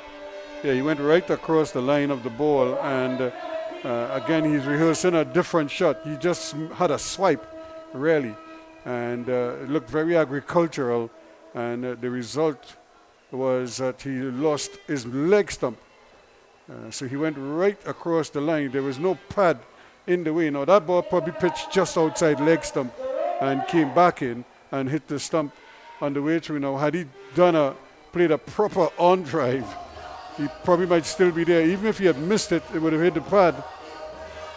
Well, it's an audacious shot to attempt with 8 wickets down, and when your partner at the other end is 14 off of 8, and not the type of dismissal you want to see as a Glenora fan, but exactly what you want from Captain Kendall Guerra, saving himself, saving his final over to come and bowl the death over in this first innings. Jerome Durrell, who's come into the team replacing Franklin Arus, who left in the last game, retired hurt. So he's come into the side, the fast bowler, Jerome Durrell. But it's interesting as well, Richard Sukram, who's an accomplished batsman in the two-day format for Glenora, he was not sent in. Randy Baliram, who's played in the tournament and batted as well in the tournament, got 20, went ahead of not just Sukram, but the captain Williams as well, and they've saved Sukram for the back end of the innings, and he might not get on strike in this final over as this one goes past the outside edge, wide outside the off stump, and 2 deliveries in this final over on 2 dot balls on a wicket. Yeah, it's not what you want right now at Glenora. They did very well in the last over to get to 117. They needed to kick on here and try to push it up to 125, 130, but they stalled. This one is on the line of the stumps. They're going to get the single this time as he cuts it out to cover. Padelia does pick it up on this occasion, and just a single, so it gets Sukram back on strike, and that's important for these final 3 deliveries because he's scoring at a good rate, 175 his strike rate, and hindsight is always 20/20. Had he gone in a bit earlier, might have been a little bit different. Finishing off the innings here is the captain Guerra, slower delivery outside the off stump. Can't get bat onto it. Again, you could see the change of pace here, working and fooling the batsman, throwing off his timing, and he had to wait for it. Not a quick delivery, a slower one, but it was well lined. It was just outside the off stump, going further away, and he couldn't catch up to it. He had to wait on it. 2 deliveries left in the inning. He steps across, and they're going to come through for a single. That's all it'll be. And he goes on to 15 and 119 for 9 with the final delivery to come. In this first innings, Glenora Sports being inserted into bat, and not quite the total they were looking at, but they'll have to take stock of what they've seen, because this pitch has played very well during the course of the tournament, but it is about 18 days old, over 20 days old. This pitch, so it might be just keeping a little bit lower, playing a little bit slower, and the use of more slower deliveries. Yeah, but I don't think they can really point to the pitch here as the reason for their really inept batting display. It's really about good bowling, good fielding, and really some poor shot selection. Great, it's a final delivery, tugged into the onside, and a throw to the non-striker's end, and they miss it, and they're going to come for another one. The throw goes to the keeper's end, and they get 2 runs off of the final delivery. And it might just, the pitch has played, both pitches in fact have played quite well during the course of the tournament. It's been good carry, good bounce, but the pitches have aged and might just want to use any tactic at their disposal, perhaps a little bit more slower type deliveries. We've seen Kendall Guerra do that in this final over, a couple slower deliveries, but of the final delivery here, they run for the first one. He can't take the return to the non-strikers and Guerra, and it's gone past him, and a shy now at the keeper's end, who can't take the ball either, means that they've gotten 2 of the final delivery, and finishing off on 121 for 9 Glenora Sports. Yeah, again, not the total. They probably will figure that they're probably a good 30, probably even 40 runs short of where they would like to be. But like I say, that's runs on the board. They're going to have to take it. Sukram was 15 not out, 3 to Durrell, and really and truly, other than that 51, there wasn't much else to write home about. 21 to Govaya, 15 to Sukram, 20, and not much else. But at the end of the day, 121 for 9, you would think should be an easy target for the North Side team. Hopefully, they can do the business now with the bat and really complete what would be a remarkable victory for them. You had a look at the batting card and the bowling card as well, and it started off badly for the Glenora Sports Club.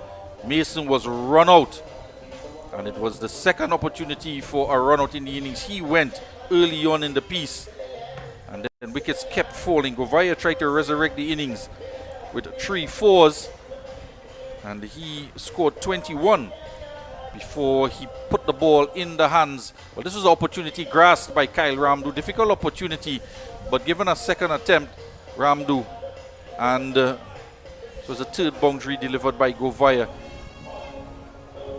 And top score in the innings from Kenroy Phillip. He struck 3 sixes and 3 fours. This was Govaya putting one straight in the hands of Kyle Ramdo. An easy catch for him in the end. And the second one he had, and he took it to get rid of Govaya on 21. In the meanwhile, Kenroy Williams tried to keep his team in with it. Baliram struggled, and just 70 made off of 22 deliveries, pushing one back to Trevor Padilla, who had an excellent outing with the ball. He picked up 3 wickets for 17, the young QRC boy, and bowled behind his back. Kyle Ramdu picking up 2 wickets, getting both of them out bowled. And they kept losing wickets along the way. A rare boundary in the innings from Kenroy Williams. It was the final one of his 3 sixes, and then one just dipped on him as he was advancing down the track and lost his middle stump.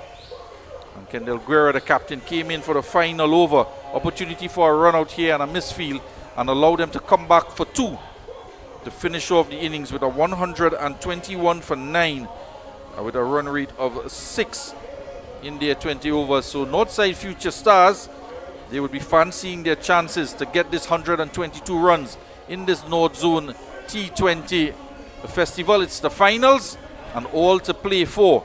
We'll be right back for the reply from the Northside Future Stars. Blue Water's posse identified. Somebody pass blue water. Somebody bring blue water. Somebody get blue water. And we ready now. When you feeling hard, take a blue water spray. Take a blue water spray. In your school or home, take a blue water spray. When the bus run out, take a blue water spray. Party posse water. Working posse water. School children they water. Blue water spray. The fitness posse water. The office posse water. Here at GMMB, love is the currency.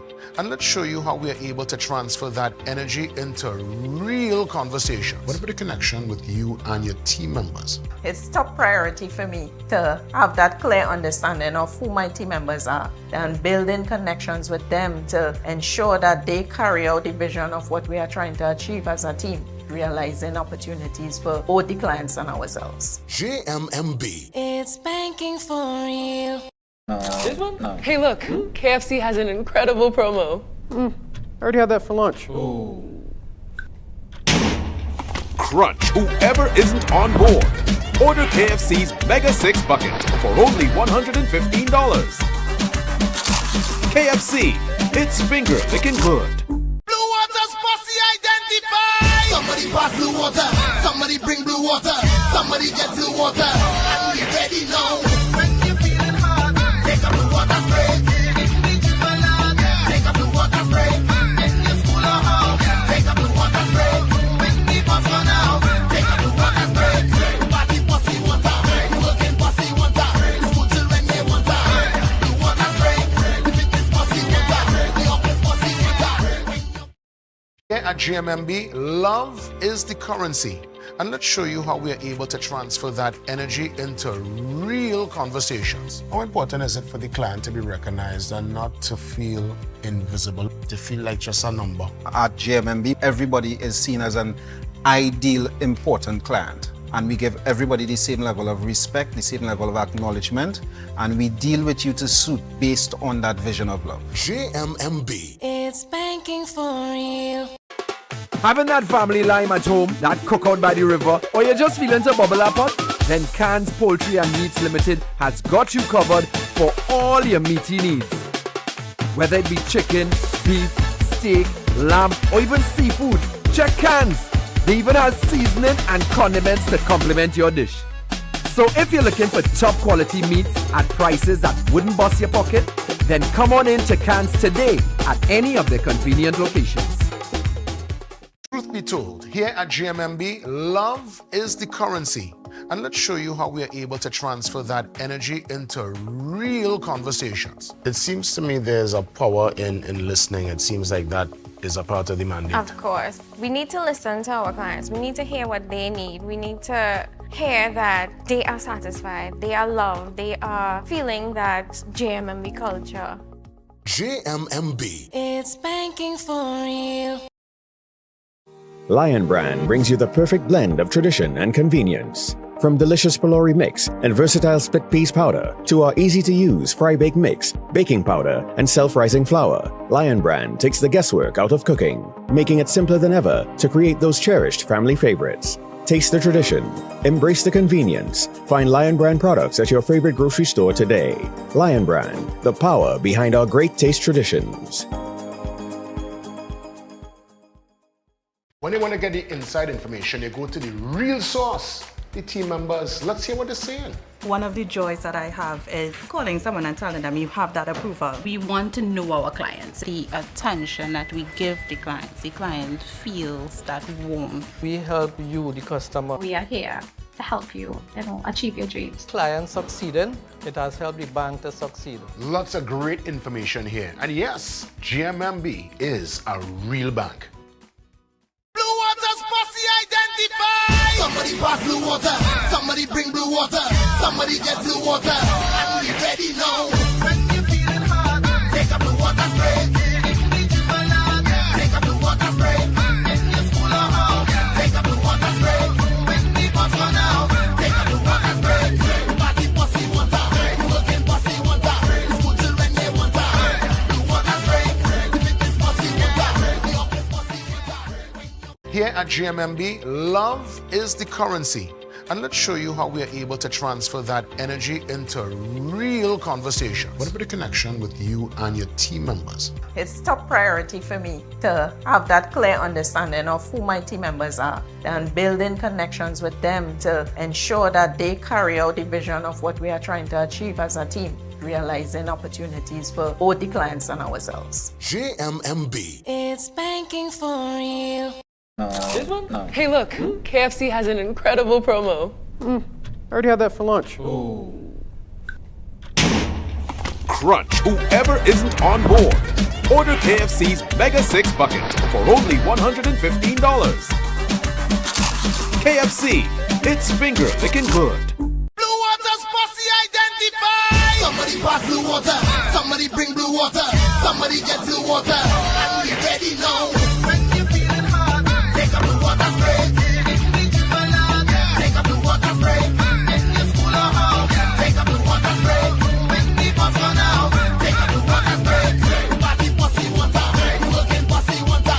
School children they water. Blue water spray. Fitness posse water. The office posse water. Here at GMMB, love is the currency. And let's show you how we are able to transfer that energy into real conversations. How important is it for the client to be recognized and not to feel invisible, to feel like just a number? At GMMB, everybody is seen as an ideal, important client. And we give everybody the same level of respect, the same level of acknowledgement, and we deal with you to suit based on that vision of love. GMMB. It's banking for real. Having that family lime at home, that cookout by the river, or you're just feeling to bubble up pot? Then Cans Poultry and Meats Limited has got you covered for all your meaty needs.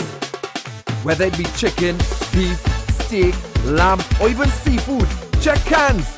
They even have seasoning and condiments to complement your dish. So if you're looking for top quality meats at prices that wouldn't bust your pocket, then come on in to Cans today at any of their convenient locations. Truth be told, here at GMMB, love is the currency. And let's show you how we are able to transfer that energy into real conversations. It seems to me there's a power in listening. It seems like that is a part of the mandate. Of course. We need to listen to our clients. We need to hear what they need. We need to hear that they are satisfied, they are loved, they are feeling that GMMB culture. GMMB. It's banking for real.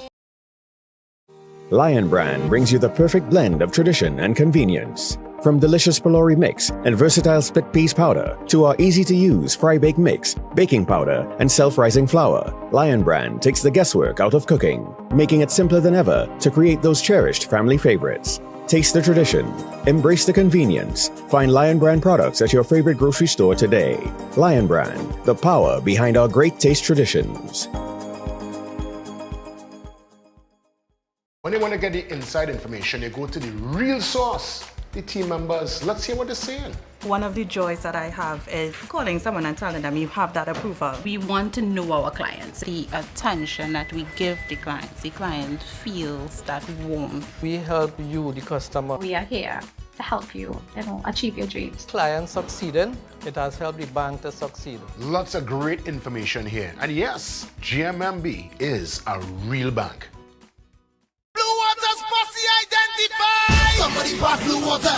Somebody bring blue water. Somebody get blue water. And we ready now. When you feeling hard, take a blue water spray. Take a blue water spray. In your school or house, take a blue water spray. When the bus run out, take a blue water spray. Party posse water. Working posse water.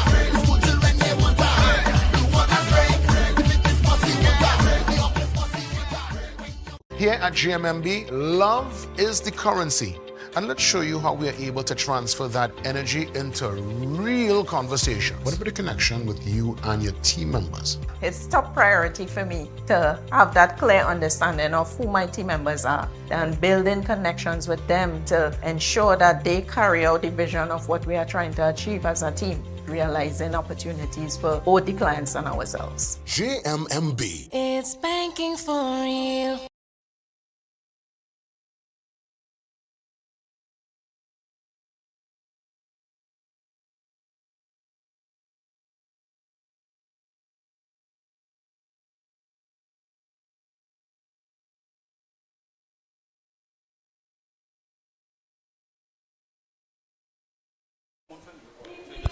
Thank you very much as we welcome you back here. Well, 121 for 9. It's runs on the board, but they need 122 for a victory now. And GLENORA Sports will rely on their bowlers now to see if they could do the trick for them and help them to the title. They've already won the two-day tournament in the zone. Now they're trying to pick up the T20 title as well. Only time will tell. Then they're going to be using their trump card, Mikel Govaya, to start off. He's bowling from the Diego Martin main road end. And he's usually bowled from this end throughout the tournament. Kenroy Williams in first slip. There is a short third man, a backward point, extra cover on the ring. Well, he's moving now to cover because they're bringing the man from the onside across into that extra cover position. And there's a mid-off and the fielders out in the deep, a long on and a deep mid-wicket. And a man in at backward square. So that's the field set for the Govaya over. So just 3 fielders on the one side. So this is going to be predominantly on the off stump or just outside. Here we go. And trying to turn it Sukwa. And struck on the pad, a stifled appeal. But again, they will probably try to avoid the same calamity that GLENORA encountered at the very top of their innings, which was a very sluggish. It's almost like they were in a little bit of a daze when they started. And they had that big run-out appeal early on that could have gone either way. Then the next attempted fate a second time to the same fielder. And that time, Fanellia got his man. And after that, it was really a fight to dig themselves out of a hole. And eventually they got to 121 for 9 thanks to their captain with a gutsy 51. And now let's see what Fanellia can do here. But Mikel Govaya already pitching on a good line. And he's getting the ball to swing in the air as well. You know he can produce that delivery just to swing away from the right-handers, get a little bit of drift. And this new ball, he can't get it to move in the air. He's made the adjustment after that first delivery to Sukwa outside the off stump. You can see that in drift as well. Stroked but this away. one is there, drifting out to the boundary. Pitched up, it's over pitched and it's gone for 4. That was driven beautifully. Got his foot right out to the pitch of it and stroked it beautifully into the gap. And that's probably the beauty of that shot because he placed it very well and pierced the offside field. You're going to have to be careful because it's a 6-3 field. And if he's bowling wide outside the off stump, anything that goes past the infield can go all the way to the boundary.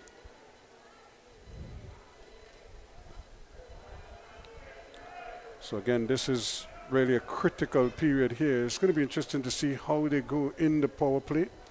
And I think with Govaya, they may very well, if he can limit the scoring, probably pick up a couple of wickets, he might bowl straight through, bowl out all four. It's in the air, but it's safe and more runs. And they're going to get a couple quite easily. For the second time, he's drifted onto the pads. And Fornelia this time whips it away over the head of the umpire. And you want to stay away from that line because just 3, as we mentioned, on the onside. And Sukwa and Fornelia in the semi-final got to 41 and 34 respectively. Put on an excellent opening partnership for 88 runs before the first wicket fell. Looking to repeat that here. If they do that here, they can certainly bring home the title. Yeah, it's so important that they give their team a good start, even though it's a small total. They want to make sure that they create a good foundation for the team. So the first over is completed. It's 7 without loss after 1. So a bit of an expensive start from Govaya. Put away for a boundary, then whipped into the onside. She's bowling either side of the stumps. And there you have a look at the impression made for the GLENORA run rate after their 20 overs. You see there a grouping of wickets all along the line. And when you lose wickets like that, particularly when you've done the bulk of the scoring in the tournament with your top order, it's very difficult to recover because the new batsmen coming in, they have not batted or faced too many deliveries during the course of the tournament. Now look at the umpire, Sean Wilson rather, and he's not working today. He's enjoying himself in the crowd, enjoying some cricket. Well, they're entitled to that because they could relax and not be under the microscope. And this is the man that can probably make all the difference here tonight if he can really strike a good chord. We saw Andy Alexander take the new ball in the last game for GLENORA in that semi-final. Wanted to change it up a bit, trusting Andy Alexander, but perhaps rethinking that for this final because they don't have too many runs to play with. So he wants his strike bowler who can swing the ball, Daniel Holder, to come in, charge in, try to get a few wickets early on. I think his line is going to be critical here. He cannot afford to lapse at all in terms of his line, whether he's too wide or too wide off stump or too wide outside leg stump. That's kind of like where they need him to be, thereabouts, and just plug away. Don't try too many things right now, especially early on. Just allow the rhythm to come. Yeah, that's a perfect line and length, and it got a little bit of shape as well, and it come off the inner portion of bat onto pad. So if he's looking to be aggressive, Sukwa, just want to ensure that you're over the top of the delivery that is swinging into you. A late decision, but a good decision because he's going to get a couple if he doesn't get a boundary. And in fact, it was just pulled back, but did he pull it back in time, Mason? Yeah, no signal from the umpire, so credit to him. He got there in time. We'll have a close look at it. Oh, that's 4 runs. Yeah, I thought he went over. He was well into the ropes when he brought that ball back. And if he didn't know, the fielder next to him, it looked like a Sukram, certainly so, that he went over. Bit of fortune going their way, GLENORA. Again, that delivery there, that's the line. He can't afford to just stray outside of that if he's getting the ball to come back in. Because there's a man, Mason, who is he's at a backward point and he's very fine. And then, in fact, it's Baliram there, not Sukwa. Sukwa is at cover. Baliram is at point. There's an extra cover and a mid-off on the offside. He wasn't in control of that, but he will get the single, and they will take that all the time. You saw the difference there early on. Jerome Durrell there doing the fielding, but he didn't have a shy at the stumps, Ruskin. And the batsman, well, you want to throw the ball because you want to create opportunities to get wickets early on. And he didn't get the throw off. And Fornelia, he wasn't running at full pace. And he hadn't quite got in when the ball was in the hand of Durrell. And there was backup there as well with extra cover and cover. And at times, like Sir Vivian Richard, you want to try to create something in the field. So him do that in a World Cup game. Get 3 runouts. Sukwa, I think, got struck on the helmet as well.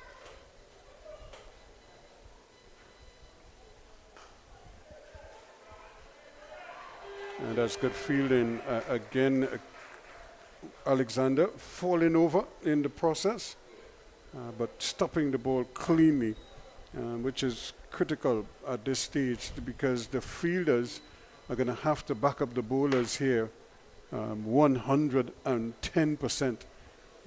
If anything, you don't want any fielding lapses because that just takes away the enthusiasm of the bowlers. Excellent. That's well played and should get a couple. Actually, they just settled for 1. Surprising. Captain Kenroy chasing around from long on to do the fielding. There were just 3 fielders in the onside as well, so they had to be very accurate and committed in the field. So at the end of over number 2, it's 11 without loss. Having that family lime at home, that cookout by the river, or you're just feeling to bubble up pot? Then Cans Poultry and Meats Limited has got you covered for all your meaty needs. Whether it be chicken, beef, steak, lamb, or even seafood, check Cans. They even have seasoning and condiments to complement your dish. So if you're looking for top quality meats at prices that wouldn't bust your pocket, then come on in to Cans today at any of their convenient locations. So back here, Sukwa is on 4, Fornelia on 7, and they have posted 11 so far. So they need 111 more to get to their target of 122. A small target, but we've seen teams struggle sometimes to get small totals, but so far so good for them. 11 off the first 2. And it has forced Kenroy Williams to bring himself on early. Very interesting indeed. A change up again. And Andy Alexander did not get the new ball on this occasion as he did in the semi-final. And Holder was given it. And Govaya just 1 over for 7 and he's out of the attack. Very interesting development. Well, I won't be surprised if he brings him back in the power play. Just to kind of mix things up here a little bit. And we see Leonardo Julian is behind the stumps. Whether he stays there is going to be another wrinkle that they have. And speaking of a wrinkle, Williams not happy with that one to release it. I think we'll certainly see Leonardo Julian with the ball. He's been quite successful, not just in the semi-final, but picking up wickets along the way. The question will be who will take the pads. And Williams again has to be spot on here, but he does have the cool and the ability to do well in this situation. But again, this is a final, and it's really about who can hold their nerves the longest here. No, batsmen don't want to put pressure on themselves. Just try to be as free as possible and produce shots like that for 4. Well, it was in the air for a fraction amount of time, and diving away was Richard Sukram, who couldn't get across from mid-wicket. And again, there are just 3 fielders on the onside. We saw that at the start for the first over and the second over as well for the medium pacer. Firstly off of Govaya and now for the leg spin of Kenroy Williams. It's a bit risky to have just 3 fielders on the onside. That one's gone for 4. It really was a long hop that he was able to just swivel inside of and pull it on the onside and taking advantage. Again, it's take advantage of what the fielding team gives you, and that was a gift. They'll try to plug that gap now. Man's gone back on the boundary at mid-wicket. And it's going through the offside this time. But again, it's really about trying to manipulate the field, but just to keep the scoreboard ticking over. And 2 deliveries, you know, in the 5 runs in over the 3 deliveries of the over, which is a pretty good rate to be going at, especially in the power play. Anything else now is gravy.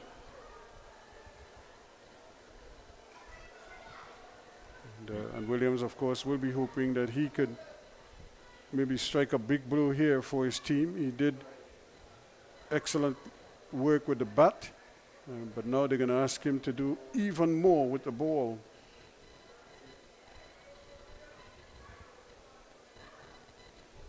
And quick single, good running again. But that's kind of like what they have to do, just to bat GLENORA out of the game. And that's essentially how they have to approach this now. And the longer this pair stays together, the better. That they'll be able to do that. And the reality will step in really quickly for GLENORA, that they didn't make enough runs. And one in the dark there, I wasn't sure he was aware where that went, but that's the end of the over. They'll survive 17 without loss after 3. And that's a better delivery to finish the over off from the leg spinner. And he's pushing it through. He doesn't spin the ball a lot, and it's because he's pushing them through. He's not giving it too much flight at all, and the revolutions on the ball as well. But that last delivery he bowled and tossed it up a bit more, tried to encourage the batsman. If he does more of that and put a slip in place, because you have to get wickets to put pressure, and put some flight on the ball, and then put the man out at deep cover and a long off, and perhaps put a slip in place as well. And with that flight and turn outside the off stump, if he wants to hit it into the onside, he'll be hitting against the spin. So let him take that risk if he wants. And if he's looking to drive outside the off stump and you get your turn, the first slip could be in business. And if he goes in the air on the offside, you do have a long off and a deep cover in place, as well as an extra cover, and it can go in the air toward them. Something to think about for the leg spinner. Again, excellent run. He's going to have to run fast, and just a bit of a risk in that single. He took a little while to get started, and eventually made it home. But the return, had it struck, might have been very, very tight indeed. In fact, he could easily have found himself in some problems here if that hit was nowhere in the frame. Yet he was throwing it sidearm instead of straight over the head to get it in line with the stumps. We saw them hit the stumps twice, Northside Future Stars, early on in the piece. Excellent shot again into the gap. That too is going to run away. And that's exactly what the doctor ordered for Northside. Don't let the bowlers feel like they have a chance. And if you're going to bowl wide outside the off stump, you can't over pitch and you can't give too much room. We saw one boundary, well, we thought it was a boundary, but it was not signaled a boundary, that went close outside the off stump. This one has gone into the boundary off of Holder. Anytime he looks to push it wide outside the off stump, or even on an off stump line, and you don't have a sweeper out there or a third man, and you're asking for trouble. You saw Holder pitch the ball and get a couple of them just to come back in and straight into the right-hander. But after that, 2 deliveries in the first over, we haven't seen anything really come back into the right-hander. And driving nicely for another comfortable single. So these two are doing precisely what the team dictates, which is just to keep the rotation going, try to build steadily, don't take too many risks early on. And remember, they're not under any pressure to score quickly. Just take what the bowlers give you. If they give you a half volley, then you punish it. Well, he's lost the ball there, Holder. Slipped out of his hand. Well, I knew he wanted to do something special, but that's way special. And there is a due factor in these games coming down into the night period, later down in the night. Well, you could see him sort of cupping the ball in both hands, so he's trying to grip it and probably not show the seam. And that is, he's going to have to do that over, and that is the danger here of his inconsistency. And you notice as well, and what you want to see is just somebody having a word with the youngster. Just talk to him. He's walking back by himself, no one in his ear, just to try and guide him through this stressful period of bowling in the power play, as well as trying to bowl against two batsmen who are in good form. And that's more like it, because he is a quality bowler. He just needs to just relax and bowl. Don't let the occasion overwhelm you. Just do what you're capable of doing, and don't. You know, there are days when it comes out right, and there are other days it doesn't really come out. You have to work for it, and this is one of those days where he has to just relax and let it come to him. And that's what he's capable of. He can. And that's been the problem with some of the bowling. That type of the delivery, the last two. And it's almost like a test match length. And in situations like this, you don't want to be experimenting too much. You see bowlers bowl 4 good overs and then try a slower ball or try something different and being smacked away for a boundary. If he can just repeat that line and length for 6 deliveries and let the batsmen try to do something different, let them take the risk, you might just find yourself with a wicket. And again, but good rotation of strike, and even though they're not middling the ball, sometimes they're still able to get the runs flowing. So 25 without loss now after 4. Truth be told, here at GMMB, love is the currency. And let's show you how we are able to transfer that energy into real conversations. It seems to me there's a power in listening. It seems like that is a part of the mandate. Of course. We need to listen to our clients. We need to hear what they need. We need to hear that they are satisfied, they are loved, they are feeling that JMMB culture. JMMB. It's banking for real. So you look at the supporters having a great time. Really, it's a festive atmosphere here at the Diego Martin Sporting Complex, but right now it's the North Coast future stars are the ones who are thoroughly enjoying themselves. They're probably dancing to this music a little bit better than the GLENORA supporters. 25 without loss after 4, and Williams is back. And problems again, because that's another brilliant shot. Well, he's flighted it this time, but he's over-pitched it. And it's very risky to have just 3 fielders on the onside. Bowling in the power play is understandable. Chipped it in the air. And it's just too easy at the moment for the Northside Future Stars. It's a half volley right there in the slot. And he took it from outside the off-stump and placed it beautifully. Mason couldn't get across.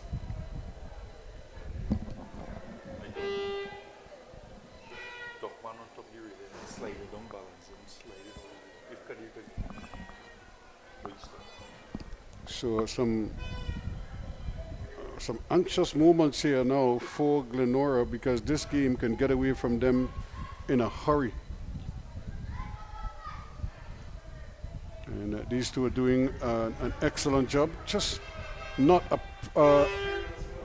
giving the opposition too many opportunities right now. They're just playing on merit, and every so often they're getting a boundary. That's like a dagger in the back every time they get one of those. And again, that's another good shot, well placed, and it's going to run down the hill, and that's excellent work there. Again, Holder doing a brilliant job tracking that one down. It just shows the agility of those 3 fielders in particular.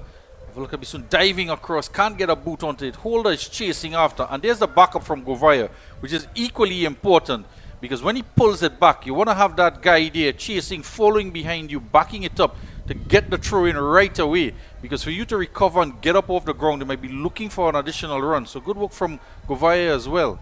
They got 2. And that's a close one. And low down. Kept a little bit low, but the umpire not interested. And Williams can't believe it. And maybe it struck him just outside the off stump. Actually, it struck him more towards leg stump. And the umpire probably thinking it was probably doing a little too much. Probably going down leg. But a good delivery. Really had him fooled there. Suko was playing for the leg break. And that one just seemed to go, might be the googly. And again, this going to have to have quickly. And just not able to get it back into the wicketkeeper and not able to hit the stumps. GLENORA have not come to the party just yet. You see them just conceding singles. Ball played straight to fieldsmen. And they're either not throwing or taking too long to get the throw in. And when the throw has gotten in, it's gone wide. And that's the thing. When the build-up in the earlier games, in the group games, some of the teams will not punish you for that because they themselves, this is another good delivery. Again, that googly coming back in to the right-hander and keeping a little bit low as well. 32 without loss after 5. 2 overs from Kenroy Williams, conceding 12 runs. Had a good shout in that over for LBW. Struck on the right pad, playing back. And that might be what you might call umpire's call. The umpire judging that might have missed the leg stump, and he wasn't confident that it would have hit the leg stump. And Kenroy Williams was off celebrating, only to realize that the umpire Small had said that was not out. So we are going to see again a bowling change for the final over of power play, but it's one of their main weapons, Andy Alexander, who's had a good tournament with the ball. Looks pretty innocuous when he bowls. Yeah, he has to now come and try and take care of business here, as you see more and more fans coming in to witness the tail end of this contest. It's been a really good tournament. And Alexander pitches up. And they're going to get 2 comfortably because he stopped it and took it away from his teammate. And the batsmen are able to complete 2 quite comfortably in the end. So as I say, errors that they would have made earlier and not be punished for it. Now that you get to the semi-finals and finals, those teams, the better teams, will take advantage. Alexander was not happy with that fielding effort there. And that's the difference between what we saw from Govaya and Holder as compared here to Clark. And fielder coming off the long on boundary. It's a little bit of miscommunication. It's in the air. Can he get under it? And he takes the catch. Well done. Very well done indeed. He had to come and Clark takes it. And Sukwa goes for 15. Well, he was a little bit slow to react, Clark, initially, but recovered quite well and was dying on him. But having to dive forward to take the catch eventually. And it's that man, Andy Alexander. You cannot keep him out of the wickets. He has been the trump card for the GLENORA Sports Club when they're trying to defend totals. And and each time when he delivers, you just see him put his hands in front of him, just anticipating a catch back. But the catch on this occasion went to Joshua Clark, who did quite well, and the first wicket goes down. Yeah, so 34 for 1 now. And really, is this the little opening that they wanted? And can they now take advantage of proceedings? And here is the counter by the North Coast. They have sent one of their main cogs here in Kyle Ramdu to the crease. So you got a wicket, we're going to counter with one of our main men. So Kyle Ramdu stands. We'll have a look at this catch here first, diving forward. Excellent effort in, and a very important wicket as well But what it sees is Kyle Ramdu, who is the third leading run scorer in the tournament on 209 runs. He's behind Leonardo Julian, who's on 223 runs. Ikwe Craig is at the top of the list with 234. But a change in the batting order here. Kyle Ramdu comes out ahead of Andre Medina. We saw in the last game in the semi-final, Kendall Guerra came out to bat one down. So there's another change in the batting order here and a lower total to chase. But they've gotten a wicket here at the GLENORA Sports Club. Yeah, so this is the opportunity that they needed to see that this just opens the door for them. And can they really take care of business coming from behind, so to speak. But Ramdu, I'm sure, would want to shut the door on them if he can. He's had a splendid tournament. In fact, it has been a good tournament. We've had, like again, the weather, nothing that the organizers could do about that. But they've stuck it out. The weather has cooperated at times, and here we are in the final.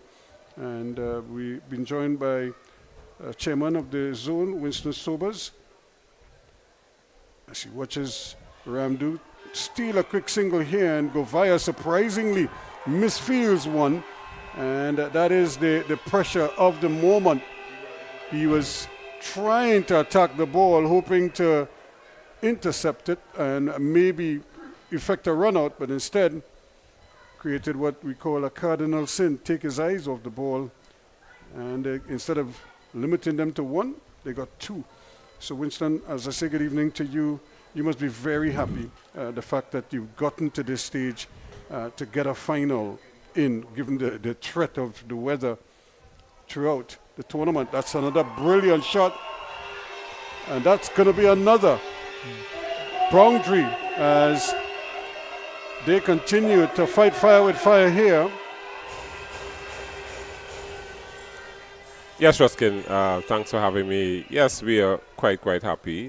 We've had some challenges, as you know, with the weather, but we are happy that we are here now at the final game per se, and this 23-game tournament.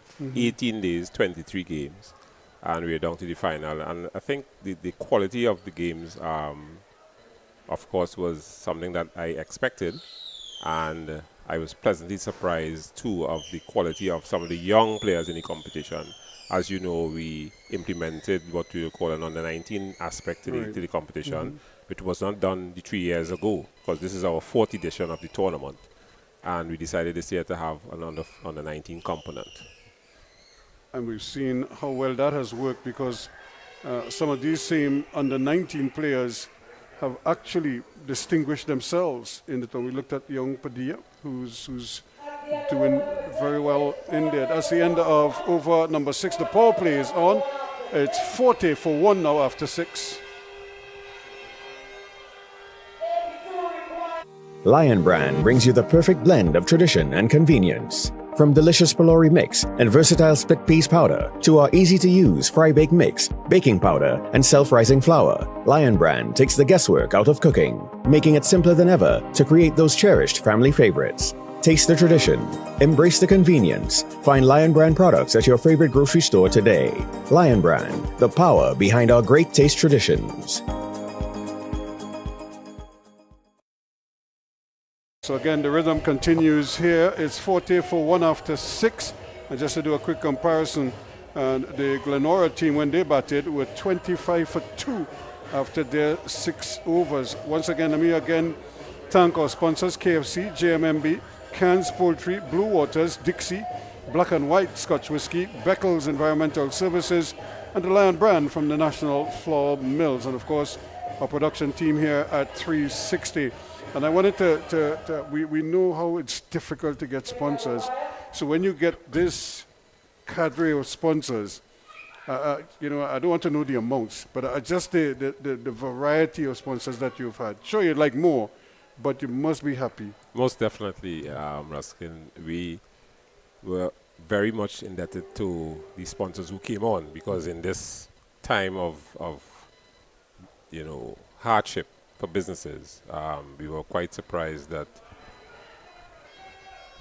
that we got the amount of sponsors that we did. Some of them, not all cash, but a lot of kind and products and so on. But we must say how thankful we are to National Flour Mills Prestige through KFC, the brand KFC, and JMMB Bank. Those are the three main sponsors. And we were like kind of thrown a curveball because since the government got into power, since there were elections, the Sport and Culture Fund, where we would normally get most of our funding for our programs, they still don't have a board. So obviously funding from there could not be had, right? And a lot of the other government organizations too, they are now settling into their reign of having changed to the different boards and so on. So we were in two minds actually to have the tournament because we were so much behind. We are still behind actually in terms of the amount of sponsorship we will require for this tournament. And but we are quite happy with those that we do have. We are happy that they saw the benefit of coming back with the North Zone Cricket Council on this tournament. And this is a tournament that has grown from year to year, Ruskin, and the quality of play is second to none, and the players are saying that. So we have a lot to be thankful for, culminating in something aspect like this on of course CNT3 as well, who took the broadcast belated, but it's still on, and there's another fillip for us. What about somebody like Brian opting to play? Right. So, sometimes you say God is a Trini. Well, I think he's also a member of the North Zone because incidentally, the story behind that is that Invincible, the club Invincible, had originally qualified. Harvard didn't. And because Invincible dropped out, the Harvard club was the next best team. And we invited them into the competition. Right. And Brian is aligned with Harvard in terms of trying to help their program. So he called and said, he would like to be in the tournament and so on. And we gladly accepted that. And I saw Santa Cruz had Bravo was registered, but apparently, I don't know, he was supposed to play on Tuesday when that game got rained out. But he did not come to play the semi-final. I'm not aware of what would have transpired, but he was registered. Dwayne actually saw me coming back from CPL and wanted to play in the tournament as well. He has been around. Right. But is the rule allowed that? Is that no, the only reason that's the why? problem. That's the problem. He wasn't registered. He wasn't registered to play. Right. So I saw Darren was registered. I saw the listing and I saw Darren's name. Right. Yeah, but I didn't see Dwayne's. And Brian played because he also was registered very early in the season for Harvard. Right. Did not play, but the rule is once you're registered prior to, you're allowed to play as a normal player, not a guest player. So that is the reason, he was allowed to play. And then you also have that guest player ruling. There's a limit? Right, so we allowed each team 3 guest players. Only 2 can play at a time. So a number of the teams went into some of the under-19 national players, some of the National League players and so on. And yeah, we have a good mix of players who played National League, national teams, and so on, Especially in national youth teams who are now trying to push to the senior national team. And that is where we're going. We're going now where we're going to increase participation from younger players, albeit is the T20 tournament. And a lot of people are saying that, young players shouldn't be playing T20. But every territory in the world, you look at Australia, you look at India, you look at they are specializing in those different formats. And we are giving those youngsters an opportunity to see whether they fit into that format. Because if you don't play it, you don't know how you stand up against it. So we are given that opportunity. And Mr. Altaf Batch, who's the General Secretary of TTCB, said this evening at the opening that we have given some of those players who are now vying for a position the 50 over, an opportunity to show their wares. And I was just curious too. I would hope that other zones see this as something that they too can invest in and maybe also produce a tournament of this. Everybody can play at the same time, so maybe you could block off this period and then they kind of work around just so that they don't clash. You know, I know the schedule is kind of tight throughout the year because you only have so many days, you know, and then you have National League and all the other league, but the zones are the ones who I really think can drive the cricket, the revival of cricket in Trinidad and Tobago. Yes, a lot of the zones have come out in high praises for us in terms of the driving force behind everything being first. You know, we are the first zone to have actually have a tournament of this magnitude. We're the first zone that actually had a website. We're the first zone that actually has a women's team. So we have been pushing the envelope, Ruskin, in terms of development, all around development. And we are going to continue that vein and encourage other zones. I've been in conversation with a lot of zones to maybe come together to have revenue streams. Right. So because we can't go every year cap in hand to sponsors for our programs. Yes, sponsors are very, very important, don't get me wrong, but you also have to help yourself. And we want to we can't do it alone as a one zone. Right? So we're trying to get other zones come together. One of the projects we spoke about was to have a golf tournament for cricketers. Right? So you want to have like 3 or 4 revenue streams for the year so that when you start, you have you have some money in the kitty. Yes, something to work with. Yeah. So that is the thinking going forward, and I hope that other zones see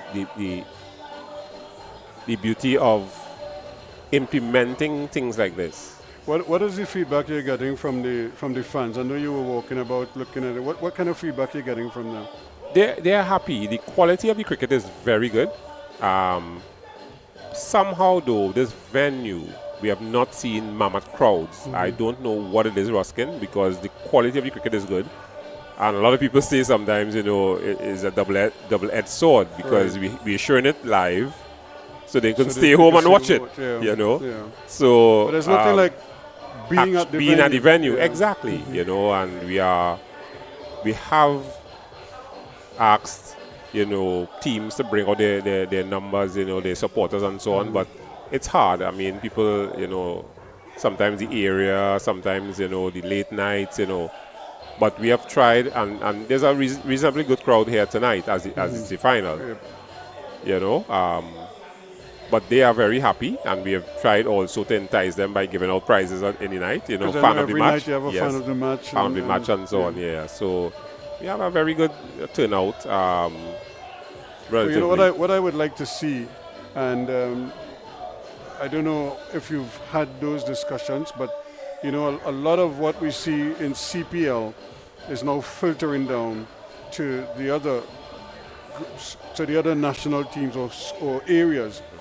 Now, they may be inclined to go at schools or whatever, but I feel if they were to see this product, I see no reason why TKR couldn't come on board and invest in this, because they would be getting players from the setup.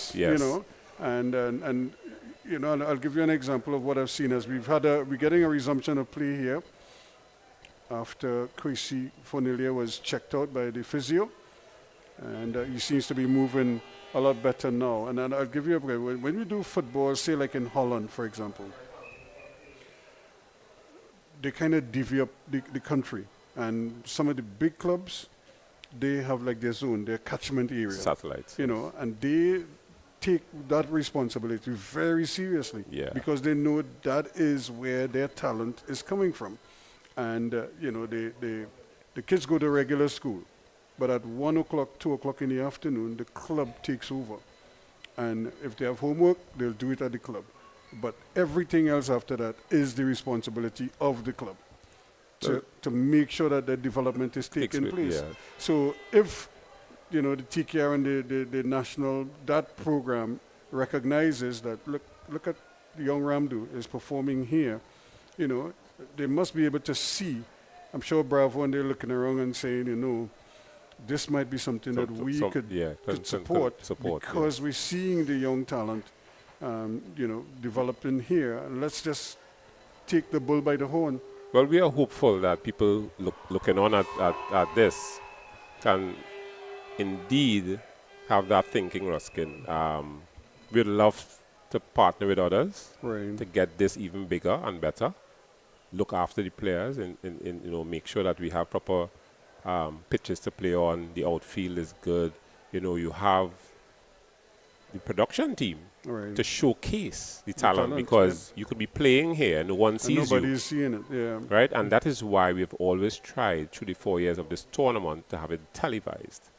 And we've done it so far, and we'll try to continue to do that, but it's very expensive, Ruskin. I mean, in terms of putting out the amount of money that we have to for a tournament like this and not getting readily the revenue streams and support of Mm-hmm. the tournament, and we have been knocking on doors of sponsors, and I can show you some of the responses, that we can't, and but yet still you see a lot of money is being spent, of course, on the bigger tournaments, the CPLs and so on, which already has money. So where the grassroots is where we are asking sponsors to come in, support something like this, get it to where we want it to, and then the players themselves now is an investment in players, right? Yeah, it is, and it has to be. So 50 for 1 now after 8 overs. Blue Water's posse identified. Somebody pass blue water. Somebody bring blue water. Somebody get blue water. And we ready now.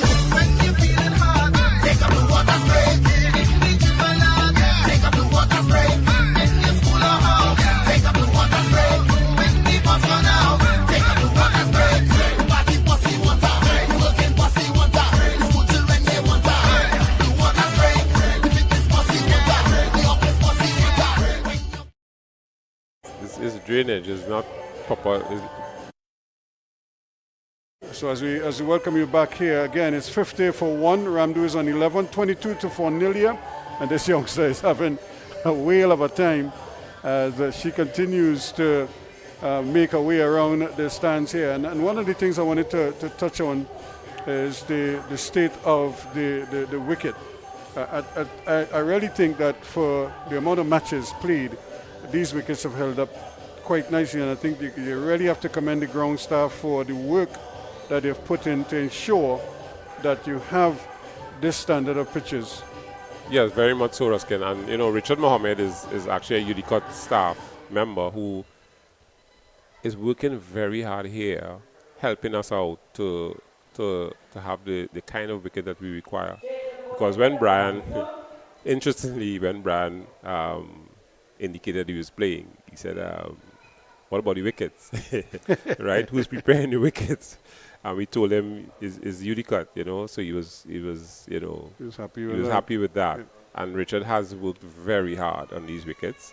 When we obviously would have asked for the venue, UDCOT indicated to us that they could not prepare the wickets. They could not give us any covers, any help with covers and stuff like that. So we have to put out for all that, cleaning the stadium, stuff like that. And we have tried to do that to the best of our ability. Now, the venue itself, the wicket is fine. The covers are fine and everything.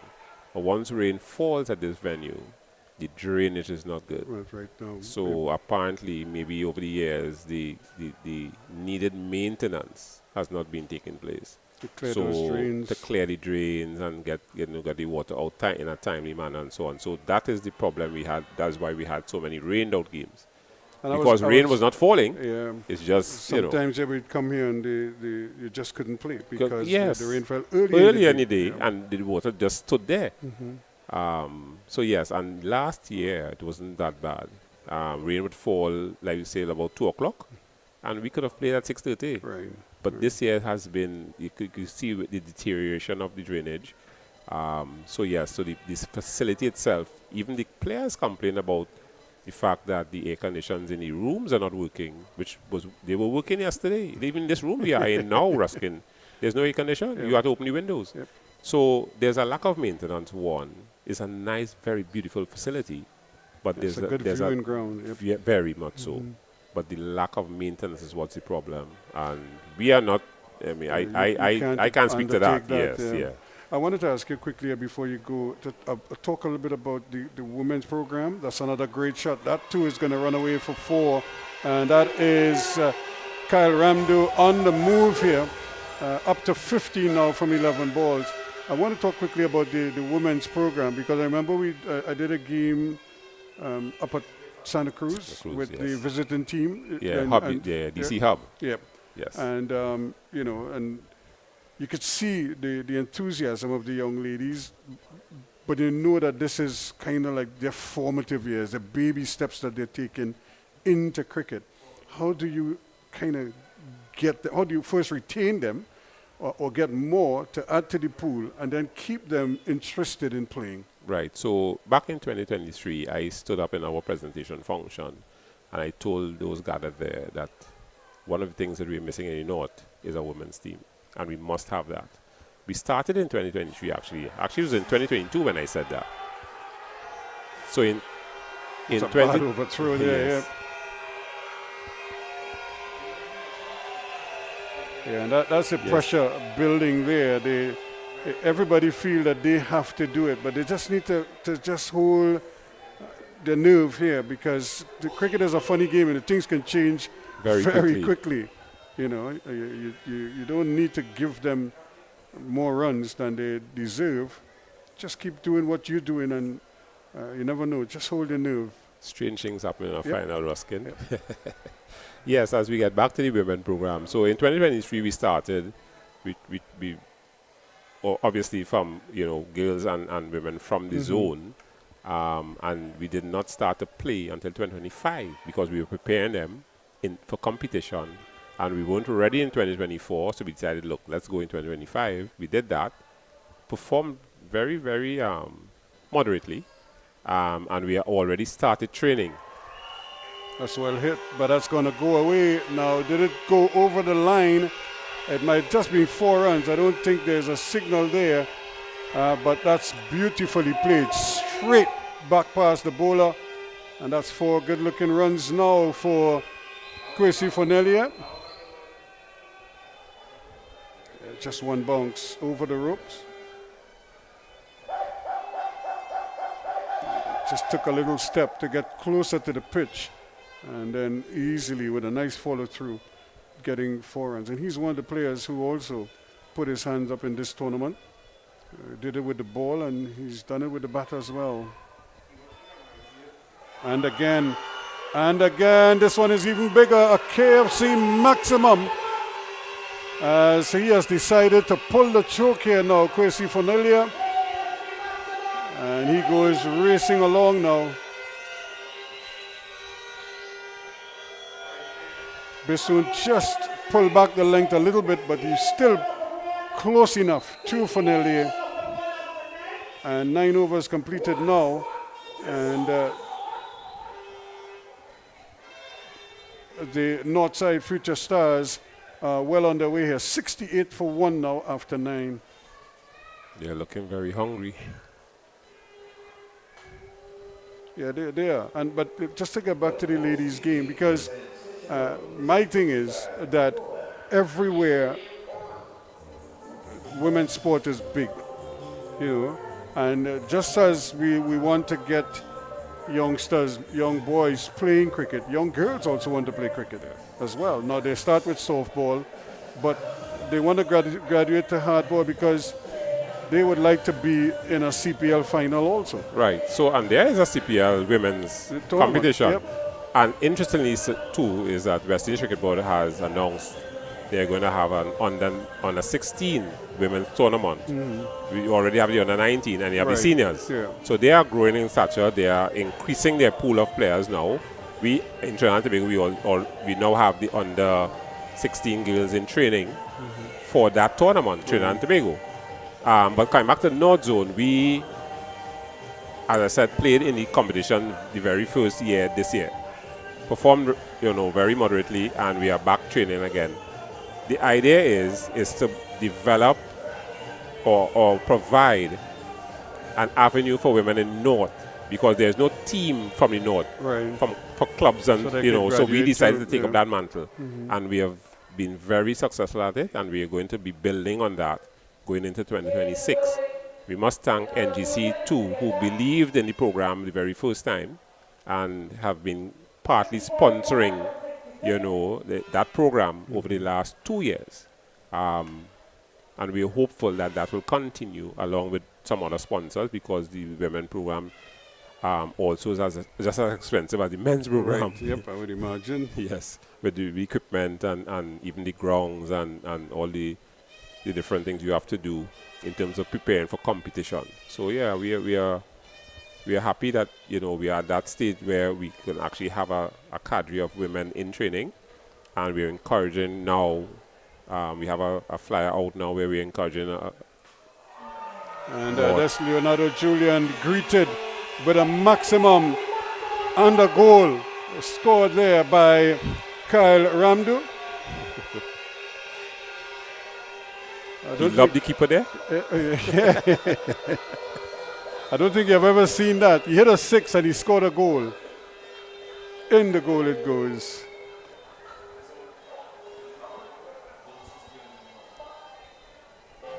Yeah, he's really enjoying this tournament, and when players have performances like these, they want to come back. They want to come back and play, and and do even better the next time. So it really sets up this tournament quite nicely going forward.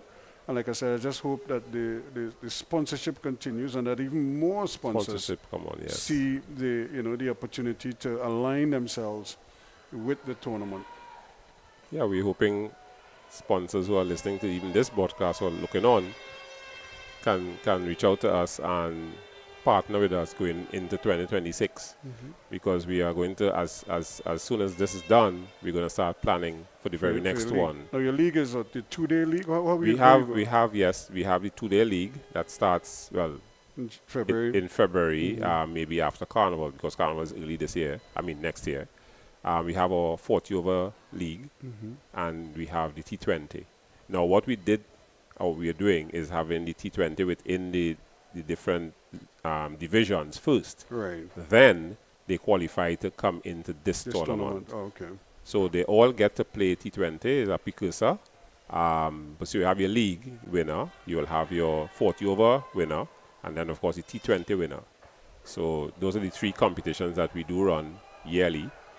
But this one is the most prestigious of all, of course, because of the television the production aspect of it, and so on, and of course the influx of the guest players, rubbing shoulders. To have Brian play in a couple of games along, you have some of those guys who never dreamt of bowling to Brian, or even seeing him play on the field. It was quite unfortunate, that beautiful cover drive that came out at the boundary, and the mix-up between the 2 batters, and he got run out. Right. He was run out, but you saw that drive, Ruskin. You were here? Yep. I wasn't here, actually. We were doing football that day. Okay. But I would have seen it, Right. And it's what we are accustomed seeing from Brian yes. Over the years. As somebody who's covered him, since his early years. Up to when he became a global star, we would have seen that cover drive. Numerous times. Yes. So yeah, it was quite nice for him to come out and rub shoulders with the young players of the Harvard club, and of course to give other clubs that moment of being on the field with Brian. We thank him a lot for that. I mean, he couldn't be here tonight because he had another engagement, but he would have loved to be here to come and be to take in the final and so on, but he couldn't. Yeah, but regardless, I mean, I know Glenora. They're your 2-day champions. Well, they won the league. They won the league. And that's about it, because the Barter won the 40 over. Right. Yeah. So now, you see, it's that's to tell you the quality within the zone in terms of there's not one team dominating. The only year that a team dominated throughout was Police. They won everything. But since then, they have moved on to National League. Right. So that's the end of 10 over. So we're at the midway point of this innings. And at the midway point, the GLENORA team with work to do, Northside Future Stars, are well on course at this stage. And they are just trying their best here now to get over the line with as minimal damage as possible. And of course, the pair of Fornelia and Ramdu equal to the task at the moment. 78 for 1 after 10. Blue Water's posse identified. Somebody pass blue water. Somebody bring blue water. Somebody get blue water. And we ready now. When you feeling hard, take a blue water spray. Take a blue water spray. In your school or home, take a blue water spray. When people run out, take a blue water spray. Party posse water. Working posse water. School children they water. Blue water spray. Fitness posse water. The office posse water. Here at GMMB, love is the currency. And let's show you how we are able to transfer that energy into real conversation. What about the connection with you and your team members? It's top priority for me to have that clear understanding of who my team members are and building connections with them to ensure that they carry out the vision of what we are trying to achieve as a team, realizing opportunities for both the clients and ourselves. JMMB. It's banking for real. This one? No. Hey, look, KFC has an incredible promo. I already had that for lunch. Crunch whoever isn't on board. Order KFC's Mega 6 bucket for only $115. KFC, it's finger licking good. Blue Water's posse identified. Somebody pass blue water. Somebody bring blue water. Somebody get blue water. And we ready now. When you feeling hard, take a blue water spray. Take a blue water spray. In your school or home, take a blue water spray. When people run out, take a blue water spray. Party posse water. Working posse water. School children they water. Blue water spray. Fitness posse water. The office posse water. Here at GMMB, love is the currency.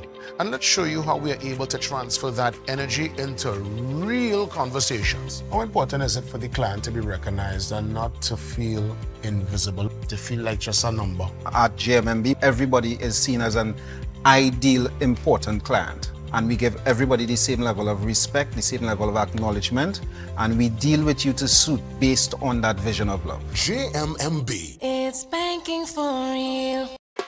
Having that family lime at home, that cookout by the river, or you're just feeling to bubble up pot? Then Cans Poultry and Meats Limited has got you covered for all your meaty needs. Whether it be chicken, beef, steak, lamb, or even seafood, check Cans. They even have seasoning and condiments to complement your dish. So if you're looking for top quality meats at prices that wouldn't bust your pocket, then come on in to Cans today at any of their convenient locations. Truth be told, here at GMMB, love is the currency. And let's show you how we are able to transfer that energy into real conversations. It seems to me there's a power in listening. It seems like that is a part of the mandate. Of course. We need to listen to our clients. We need to hear what they need. We need to hear that they are satisfied, they are loved, they are feeling that JMMB culture. JMMB. It's banking for real. So as we welcome you back here, 78 for 1 it is after 10 overs. We were just having a discussion there with the man responsible for all of this, Mr. Winston Sobers, the chairman of the North Zone. And of course, congratulations to him and his team. And may this tournament grow from strength to strength and continue to provide the entertainment and the quality that it has so far. But we have a game on our hands here now, 78 for 1. They need 44 runs and they have 60 balls in which to get them. And Fornelia is leading the charge with a beaten 35, and Kyle Ramdu is also there on 26. Here's Govaya.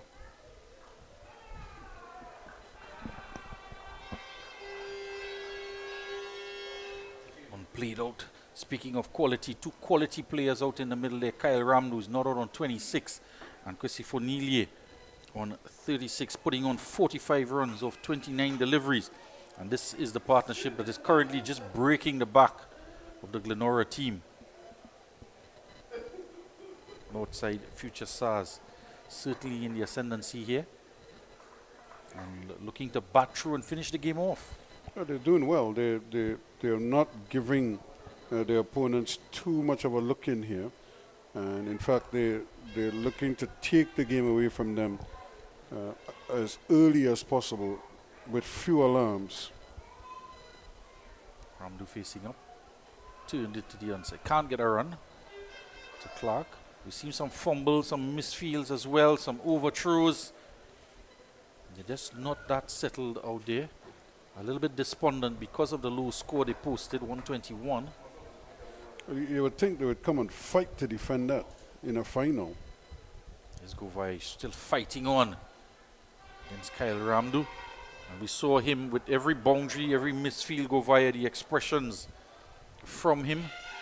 Even though he wasn't involved in what was happening at that point in time, you could just see him lamenting the fact of what took place. Yeah, but when you're dealing with young players, you cannot allow that to happen too much. Sure, you want to pull them up, but at the same time, you also want to encourage them. You don't want to make them feel that it's their fault. He's in his third over, none for 13 he has. And he's such a competitor as well. He'll be thinking about taking a wicket here. Yeah, he has to, and that's the key here. He now has to lead by example, and a wicket or two is going to be the best example possible. He's bowling wicket to wicket and has a shy back at the striker's end. And the keeper could not gather. Baliram it is with the gloves. He's trying to extract a wicket out of almost nothing there. Almost give a run away, probably even more. Luckily the keeper got a big chunk of it and took up most of the pace off of it. Next time he'll just throw the stumps down rather than rely on the wicket keeper to stop it. But then it could ricochet as well. Final delivery of his third over. It's gone past the outside edge. And smart picking of the bail, but the foot was anchored as well. And almost getting a wicket there of his final delivery. At the end of his third over, just past the outside edge. Spinning back, it drifted away, pitched, and spun back in. Missed the outside edge, fractionally missing the off stump. And lives to survive another day for Nelia. That's the equation required. After 11, 80 for 1. And they're just going around quite nicely, picking up the runs, the singles, and every so often they get a boundary that kind of like sinks GLENORA even more. And they've gone back to one of their main wicket takers, the man who's had the hot hands for them lately. Can he now pull something out of the hat here? When you play limited overs cricket, you would understand you're never really out of the game. Once you have balls at your disposal, you have to be able to use them. The problem for them, though, they have more balls than their runs required. And that is the challenge. Can they bring that equation back in their favor? He's bowled 2 overs, 1 for 14. He's trying against Kyle Ramdu now. Ramdu doing it quite easily in this inning so far. They come back for 2. Couldn't put enough pressure on the field as he came off the field earlier on. He's just limping away. Richard Sukram came off the field, was hobbling a bit, came back onto the field after the drinks break. And he's not all too comfortable out there. There's our cameraman getting all the images. Yeah, but again, because of those gaps, the batsmen are just, again, as I always say, take what the bowlers and the fielding team gives you. And cash in. They ran 2 just now when it looked like they were just going to settle for 1. And then they just sprinted away, not much to the chagrin of Andy Alexander.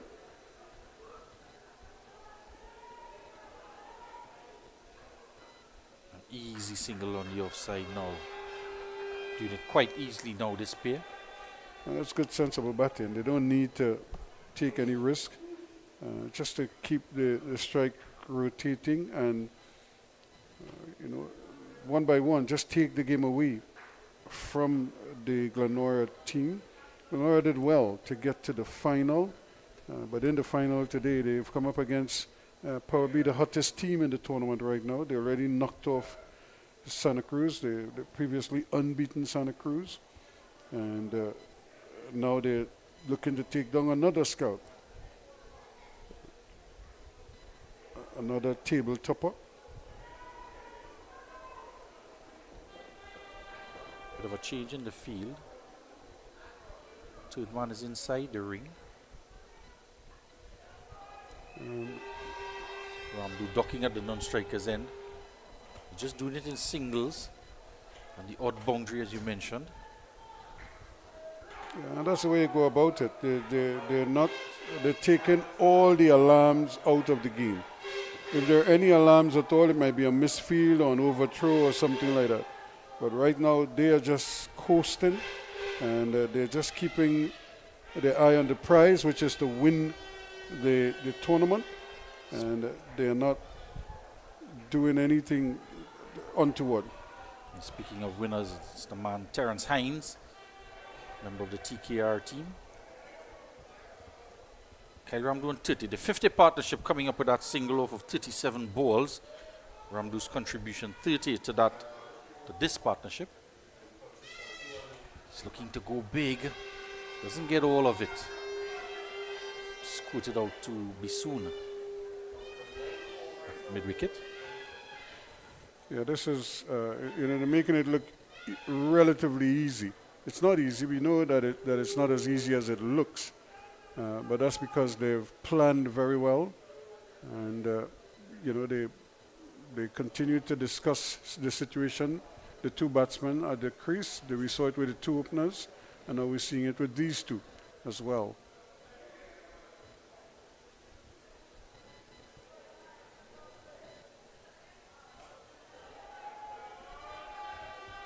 Another easy single to take Fornelli on to 38. Yeah, and he's deserving of a half century. In fact, both of them could get to their half centuries, but they're going to have to share the load. If one explodes here at all, they might deny the other one the opportunity to get to a half century. But once they continue to share the load, they may both get over the line before it's all said and done. And you just see there's no energy from GLENORA. They just seem like a defeated team, and they have no answer right now.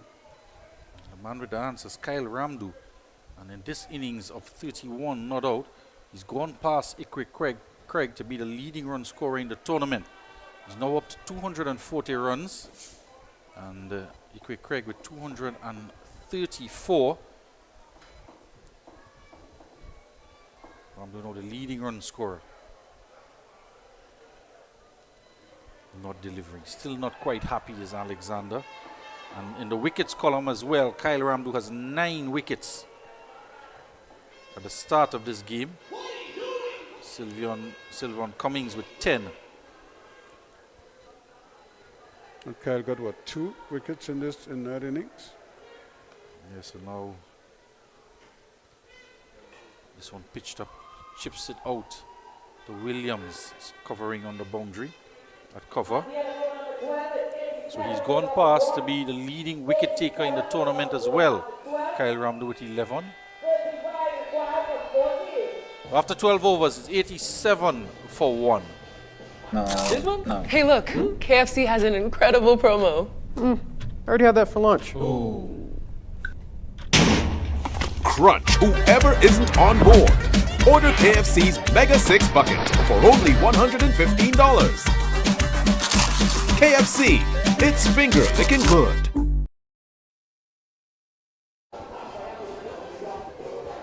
Welcome back after 12, 87 for 1. And the Northside Future Stars with some future stars in their lineup. Speaking of future stars, this is one of the past stars of the Merry Boys Club, Mario Belcon. Shaking hands with Robin Ramdeen from the Harvard Club. Yeah, and he's heading straight up into the VIP box. Yeah, himself and Anil Kanhai were the mainstays of that Merry Boys team back with Mr. Ramprasad when he was alive. And of course, even before that, Saran Kunai was one of the real stars in the Merry Boys stable. And they've added a few other notable names over the years, but those three names, if there's a Hall of Fame for Merry Boys, those three names will stand out. Some of the past heroes of the club, and they would have played at this venue. This is a new venue, but they would have played here in the old days. Yep. When the pitch was a little further to the east, and the football field was on the west. So in one day, I think I would have played football here and then played cricket over on that side, or vice versa. But you played both. I opened the league here on one of those days. The leg spin is back into the attack. There was a long discussion before the start of this over as to who should bowl. And the captain has been struck out. Field out. He doesn't get slips in the outfield, Leonardo Julian. Julian just came on for a 1 over. You can see the 10 runs. So Kenroy Williams into his 3rd over now. You can just see the expressions on most of the faces of the players. Yeah, they can't, somebody has to inspire them. Right now, they're just going through the motions, hoping that something gives here, and that one of these batsmen kind of just give their hand away, drown in honey, as we say, and do something rash. But right now, they're very focused. Yeah, they're ahead of the rate. This one is pulled in the air, out to the man it's gone over his head and into the boundary for KFC maximum. Dragged down from Kenroy Williams and deposited over long on for 6. Again, he's too short, and Kwesi Fornelia quickly on the back foot, stands up straight and has a full swing at that one because he had a good sight of it and was able to just lift it over the head of the long on fielder and down there. And this matchup too is not good for Williams because Ramdu could actually take him and deposit him on the opposite side. He doesn't put too much revolutions on the ball, and this one is a googly. He's bowled a lot of googly deliveries. A few of them coming out of the front of the hand, and quite a number of them. Actually, he bowls better when he bowls the googly. Yeah, it's more accurate than when he tries to bowl the leg spinner, but the leg spin delivery can be a main weapon if he can get it to turn on the surface. Another googly there, and 2 googlies, 2 dot balls. Yeah, if the googly is working, then bowl the googly. Until they figure out a way how they can master it, don't change, just bowl the googly. And they might not have the time as well, because if you're in and out between overs, changing around, you're not going to see it too often. It's a loud shout for LBW, and he's struck in front. And a big breakthrough here for Kenroy Williams. There was a long conversation before the start of the over as to who should bowl. And it's a good comeback delivery after being struck for a 6. And Fornelia, he's the man gone. Out LBW for 44. I think he missed out on a half century there. He looked so well set. He would be very disappointed that he didn't get over the line here. Again, that delivery pitching right on that middle and leg stump there. The umpire didn't have a choice but to raise the finger. And you could see the disappointment on Fornelia's face because he knew that he had designs on a half century and he was well on course for doing so. But he could rest knowing that he's given his team a great platform here And now it's up to the others to just see them home. Well, the captain is the man making his way out to the middle. He just raised his bat as he walks back into the dugout, being celebrated by his teammates. A good knock of 44 off of 36 deliveries with 2 sixes and 4 fours. He struck a 6 off of the second delivery of the Kenroy Williams over, and then lost his wickets 3 balls later. So the captain coming out to join Ramdu, and just 6 runs short of the 100, and just 2 wickets down. And Kendall Guerra, he might just want to build a partnership here with Ramdu, continue on rotating the strike and just giving strike back to Ramdu as they push towards this total of 121. Yeah, he's a capable enough batsman, and but I'm sure he's also an experienced campaigner, so he will understand what the dictates are under these conditions and in this situation. And so it'll be interesting to see what his approach is, if he will go for those big hits or will he just try to push it around and get around to do the heavy lifting. The 2 captains now facing up against each other. 1 ball to come in the 3rd over of... It's a loud appeal for LBW, and he's gone! Gone, another breakthrough here for Kenroy Williams. Wilbert Small raises his hands. Back-to-back wickets. Have a look at the stride down the pitch. He's not happy, Guerra, but batsmen seldom are when they're giving out LBW. Seem to be struck straight in front of the stumps. He's not happy at all, but he's going to have to go. Yeah, that's you play cricket long enough, you're going to get one of those, a first ball duck, and it's almost there, and that's a good shot. And although he's a tall man, he's going, but he didn't go very far. He actually, you look at his trigger movement, his back. So by the time he comes forward, he's there, and the ball hit him very low on the pad. It's not like it bounced up and hit him knee height. It hit him just over the ankles. So even though he was forward, the ball isn't spinning that much. So the umpire has to look at the point of contact and the fact that it's probably just going to continue on that line. And he would have been a judge LBW there. So a big break here now for Kenroy Williams. And he will be hoping that the more wickets continue to tumble. 94 for 3 after 13. Just stumbling a bit at the back end of the innings. 28 needed still. And Akil Guerra is the man out there in the middle now. So Guerra for the 3rd time has come ahead of Guerra. No signs of Andre Medina just yet. Kyle Ramdu is still there on 33. It's the end of, that was the end of the Kenroy Williams 3rd over. 2 for 19 he has now, and he'll be on a hat trick when he comes back onto bowl, and he might just come back off the bowl. Can't get the ball off to the captain's hand after he's taken 2 wickets in and over. No, they don't have a choice but to bowl him right away now, because if he can prize out another 2 in his next over, that will really put the cat among the pigeons here. But the man they have to get is Kyle Ramdu. If they can remove him now, that would really put things in a whole different light. Even though it's a small total, that could change the whole momentum here. I just had a look at the dugout there for the Northside Future Stars. All of them are just staring down at the replay of our coverage just to see that LBW decision. Julian, in the meantime, is coming back into the attack. But I think they would agree as well that even though he was long forward, one, he was hit on the move, and he was hit low down. It was just above the knee roll, or rather the ankle roll. So it wasn't like it struck him high up. It struck him in front. That's the main thing. It was on line. Ramdu, no, he's going to have to stay focused. And wide signal by the umpire. Julian is telling the umpire that it came off of something as he was turning around, perhaps to appeal. And perhaps brushing the pad. That is what he's telling the umpire.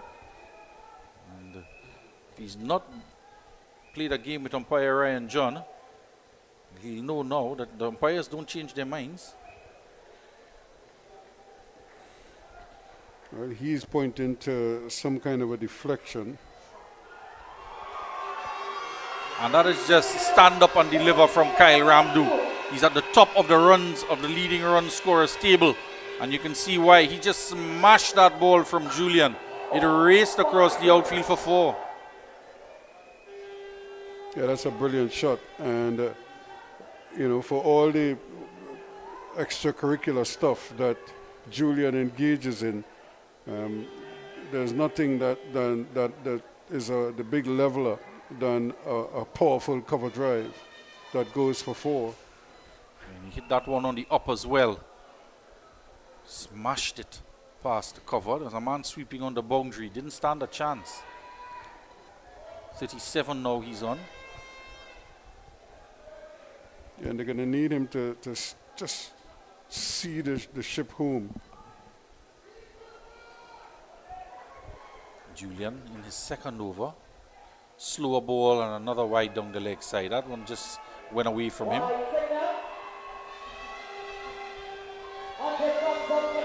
.22 needed off of 41 now. We saw a picture a short while ago of is it Smith?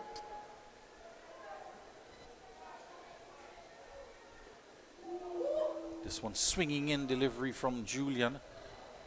And Ramdu gets a bat on it. You were showing me he was just walking past the camera from the TKR.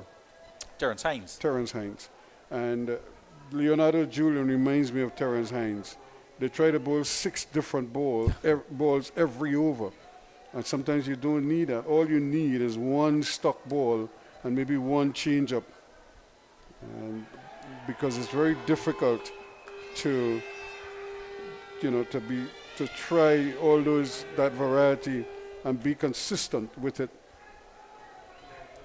Sooner or later, once the line is off or the length is off, everything is off. And they've handled this run chase quite well, the Northside Future Stars, even though it's a low total. With a good start from Fornelia and Sukwa early on. Sukwa went for 15. And despite the loss of Kendall Guerra for no score, Kyle Ramdu was really anchored down in the innings and making this run chase look comfortable. It's 101 now. Yeah, 101 now on the board.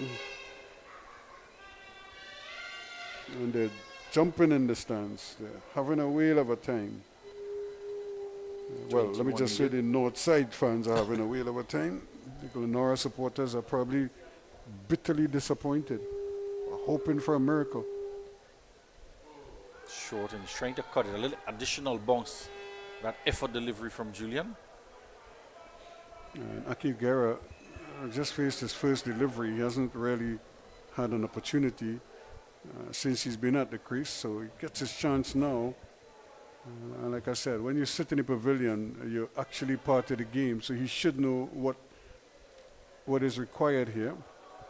That's well Full played. toss. He's guided on and gone away for 4. Pass holder who's inside the ring at third man. So expensive in this over from Julian, and the game just running away. Just looking at the height as well. No signal from the umpire. He was satisfied that it was below the height of the waist. So Guerra now, Akil, is off the mark with a boundary. Yeah, and that's the risk of bowling a Leonardo Julian. While he might get you a wicket, he could be very expensive at times. And not only can he be expensive, but he doesn't control. His control is not the best. And so even if he can bowl, even if he beats the bat sometimes, it's just too inconsistent. He's called in the fine leg now, into a short position of the boundary. The ball was turned away in that direction. It's the end of 14 overs, 105 for 3. When you want to get the inside information, you go to the real source, the team members. Let's hear what they're saying. One of the joys that I have is calling someone and telling them you have that approval. We want to know our clients. The attention that we give the client feels that warmth. We help you, the customer. We are here to help you, achieve your dreams. Client succeeding, it has helped the bank to succeed. Lots of great information here. And yes, GMMB is a real bank.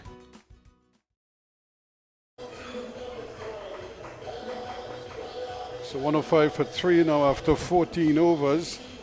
And really a rare predicament that GLENORA find themselves in here. Can they somehow give their fans some last ray of hope here with a couple of quick wickets and just see if they can just make things interesting the rest of the way. When they already in 14 overs, they're up to 105. GLENORA didn't get to 100 until their 17th over. So they're really behind the 8 ball here, and the north side are well on course. I was just looking down at the end of that over, and Andy Alexander was just signaling to Kenroy Williams, who was sweeping out on the boundary, if he wasn't going to come back on and bowl, and he was saying no, that he wanted Gavaya to come and finish it off, but he's just taken 2 wickets in his last over. Yeah, bowl, the man with the hot hands. Yeah, and as well, he would have been on a hat-trick. Well, he's still on a hat-trick.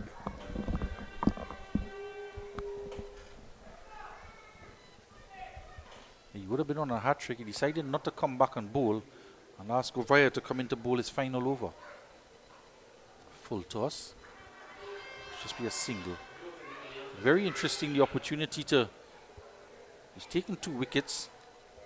And the opportunity, perhaps he doesn't want to bowl at Ramdu, but as you suggested, you know, he's bowling that Googly quite well. Picked up 2 wickets, and if it's anybody you want to bowl a Googly to, is a left-hand batsman. But Kyle Ramdu is quite well set on 39. I'll give you a joke. You know Jaichan Kanhai? He's a left-arm Chinaman googly bowler, pretty much in the same vein of Vadin Chanali. And do you know the Princess Royal Park in Arima, which is right next to the Velodrome, that big open park that we used to play a lot of cricket there as well. And Jasrick Taylor's son, the former Trinidad and Tobago fast bowler, his son has one arm. It's cut off right at this end here. But he plays excellent cricket and football. He's looking for a Yorker, turned into the onside. Looking for 2, but they can't get it. Yeah, so as I was telling you, and Jai Chan Khan, I was bowling to him, I'm feeling a slip. And Jai Chan is saying, because of his limitations, he hits the ball hard, but he hits it mostly on the onside. So he was batting at this end. And this is the velodrome here. And Jai Chan is bowling. And Jai Chan bowling only googlies. And he bowled one outside the off them. And Taylor swept from outside the off them, and put him on the wall of the velodrome. And I'm telling Jai, I say, Jai, it's a good thing you didn't bowl the China one. Struck on the pad, not out. I said, Jai, if you bowl the Chinaman and he was going with the breeze, you would have been ending up inside the velodrome. It was one almighty swing. And in that game, he took a catch at slip. You believe, with his limitations, he was actually fielding in slip. For another full toss. No ball. Yep. Yeah, signal by umpire at square leg. Both umpires, they're going to come back for 2. Via just a couple of full tosses in the over. One full toss in this over, one from the last over from the other end from Julian. Yeah, and this is not the time to be bowling full tosses and no balls, especially as a spinner. Now we know the ball is damp, but it has been damp all tournament long. And now that you're in a final and you're under the pump here, this is when you want your experienced players to really come to the party, and Govaya hasn't really been able to he hasn't been able to get among the wickets, and that has probably frustrated the GLENORA faithful. The 41 free hit the Ramdu, he's backing away. He doesn't let it go, Govaya. He's just having a few words with Ramdu before the delivery and after it as well. Trying to make room to go over on the offside. Here we go now. He's backing away. It's another full toss. It's hit high up in the air. And a bubble on and it goes over the boundary. Now, did it go for 6 or did it bounce infield? It might have actually gone over for a 6. No, he signaled 4. And he's lucky it wasn't signaled another no ball as well. But he would not have been out. Didn't take the catch. Yeah, it bounced just in front of the ropes. 4 runs to the total. A costly The game delivery. Is it possible, Ruskin? The game could finish in this over. Well, they're well on course here. And he's up to 45. So one swing can get him his half century. Needed. He's backing away again in the air, and that is gone out of the ground. That's a massive 6 from Ramdu. It'll bring up his 50 as well as you predicted, Ruskin. That's his second 6 of the innings, Kyle Ramdu. He's a leading run scorer in the tournament. 4 4s and 2 6s in a knock of 51. It's a match-winning innings from the all-rounder. But not the over that Kenroy Williams wanted from Govaya, one of his main bowlers. Ramdu really took him on and got the better of him in that over so far, and is really looking now to put the finishing touches on this game. Well, it's a mixed bag here from Mikel Govaya. 2 singles at the start, a dot ball, then a no ball they scored 2 off of, and then a 4, and then a 6. They need 2 more now. It's 120 for 3. They're 2 away. And Ramdu having already received his 50, and you could see his teammates at the ready to invade the field. And almost instinctively, we see the opponents are closing in. This could very well be a seam-up delivery from Govaya. Quick. Well, he's produced a few full tosses in the over, and we did say the game could finish in this over. Just 2 runs needed. The entire field is in now to try and prevent these 2 runs. It's another full toss, and it's gone for 4. That is the victory. They're to the Northside Future Stars. Well, their future looks very bright indeed, and it's Kyle Ramdu leading them in an expert fashion, and they have every reason to celebrate this one, because what it does, it means that all 3 tournaments, all 3 titles have been shared or split among the team. GLENORA won the 2-day tournament, Barata Ball Players won the 40-over tournament, and now in the festival it is the Northside Future Stars who are taking victory by 7 wickets, and Kyle Ramdu remains not out on 55. A splendid effort on his part, and deserving of a Man of the Match award as well. So the scorecard for this victory chase, run chase: Kwesi Fornelia 44, Jesse Sukwa 15, Kyle Ramdu 55 not out, 2 6s and 5 4s off of 32 deliveries. Kendall Guerra out for no score, and Akil Guerra not out on 5, extras 5. And 15 overs, they managed to overhaul this total of GLENORA Sports. The highlight of the innings for GLENORA was Kenroy Williams, a knock of 51.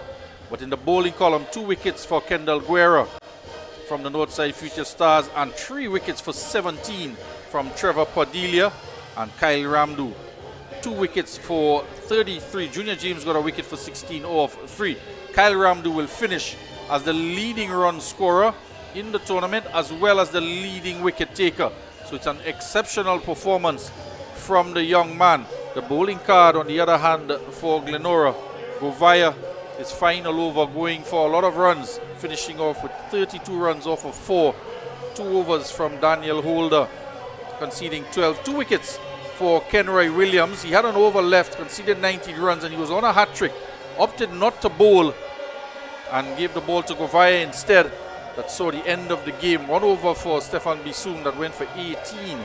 And Leonardo Julian not successful on this occasion with the ball. His 2 overs cost 21. And another good opening run partnership with Sukwa and Fornelia, as they put on 34 in 5.2 overs in the power play. And then an excellent partnership from Kwesi Fornelia and Kyle Ramdu, 60 runs off of 45. And that partnership really gave them all that they needed for victory. It was, in the end, it was a very comfortable victory for them, as they were able to coast home in 15 overs.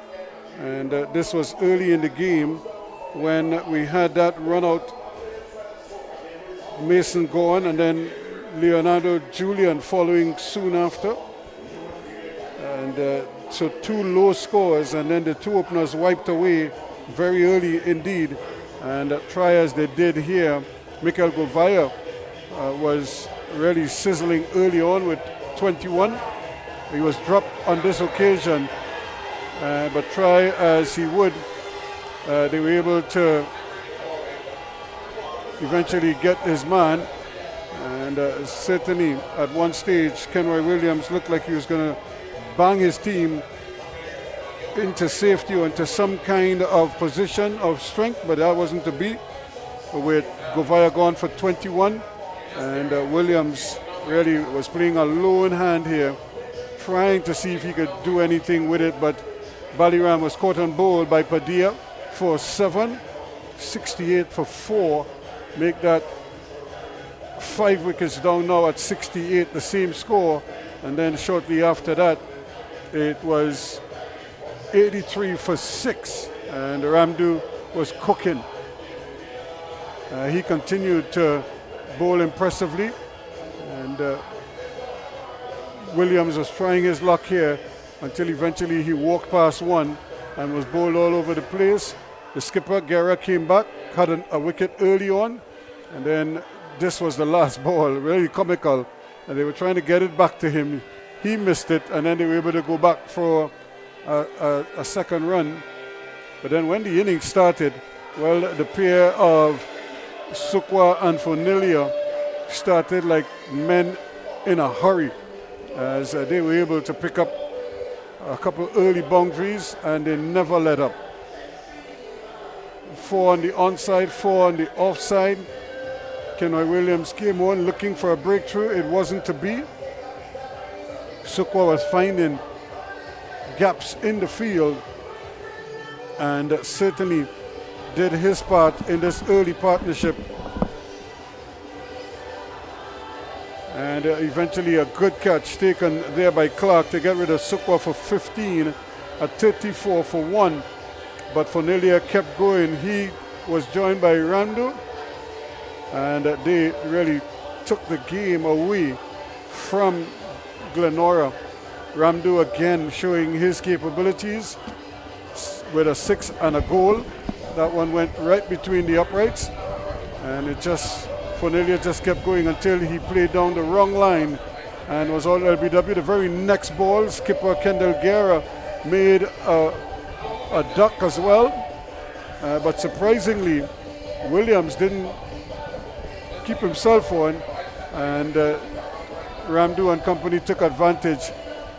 Govaya really served up a real doozy here, and a drop catch there off the free hit would not have counted anyway. This one would count, and that brought up his half century, and then he finished it off in style with a boundary at 124 for 3. They are the champions of the North Zone T20 Festival 2025. Don't forget the name, it's Northside Future Stars, winning by 7 wickets over Glenora Sports. So that is the Piers, Tent and Scaffolding Northside Future Stars, and have every reason to celebrate here because it could be like a double success for them, well, or triple success if you want to call it that. They won the title, they have the man with the most runs, with the most wickets, and then they also could win the Player of the Tournament award, so they could walk away with some serious hardware when it's all said and done. 264 runs in the end, nipping Ikwe Craig, who led for most of the tournament with 234. Julian didn't fire today, 226, and Dejon Charles 181. Fonilia also did very well in the end with getting to 179 runs, 5th on the run scoring chart. And Kyle Randu with 11 wickets, edging out Sylvan Cummings and Kendall Guerra for the top spot as well. So most wickets and most runs, just what the doctor ordered for the young man. So 264 runs, and you can hear champion ringing out in the stands here, and the fans loving it, no doubt. Leonardo Julian topped the 4-run chart with 23. Dejon Charles with 19 sixes to top that chart, but that is not going to affect this group out here as they celebrate another splendid victory. They played good cricket, and in fact, coming down to the end, they were easily the best team on display, and it showed in the final. They just continued what they were doing through the semi-finals and then in the latter stages of the group phase of the tournament. So congratulations to them.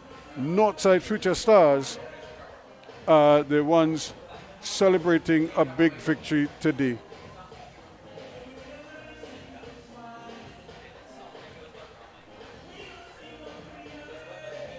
Are you going downstairs? Because who's handling that down there for them?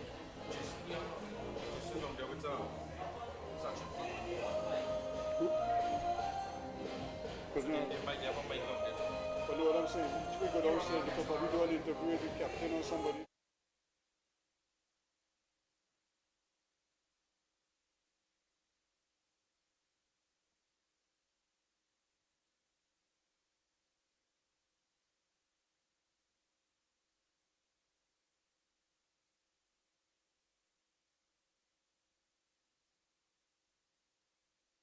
So that is the hardware that they've been playing 23 games in 18 days.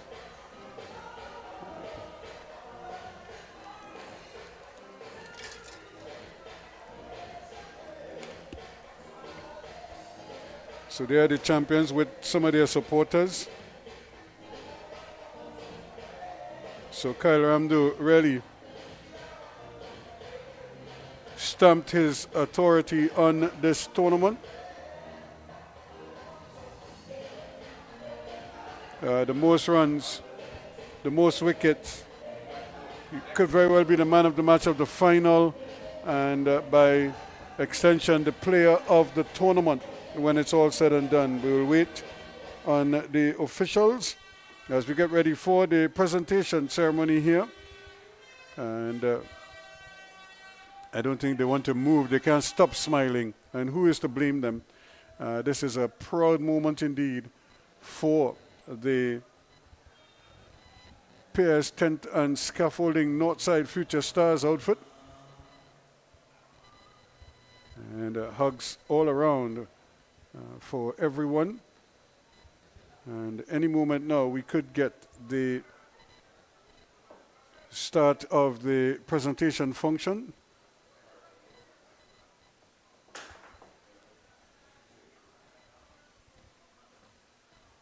And the scores here again, 121 for 9, and you get the impression it just really wasn't enough. They were about 40 runs short of where they would have liked to have been, closer to 170 possibly. But in the end, they had to work with 121, and they never really came out with the energy and the real gusto and determination to suggest that they wanted, that they could defend 121. And as a result of that, the Northside Future Stars, the openers, just kind of gradually went to work, took the game away from them, didn't give them any early success. And then even though they got an early wicket, they had to endure another 60-run partnership before they could get the second one. And then that was that. So let's take you downstairs now for the presentation. Northside won the toss, elected to bowl first. GLENORA Sports Club posted a total of 121 for 9 in their 20 overs, led by 51 from Kenroy Williams. In response, Northside Future Stars got then 15 overs, 124 for just 3, led by 55 from Kyle Ramdu and 44 from Kwesi Fonilier. Firstly, we have tonight's fans of the match. We have two tonight. Give a warm welcome firstly to Salisha Sukwa and Claude Devine.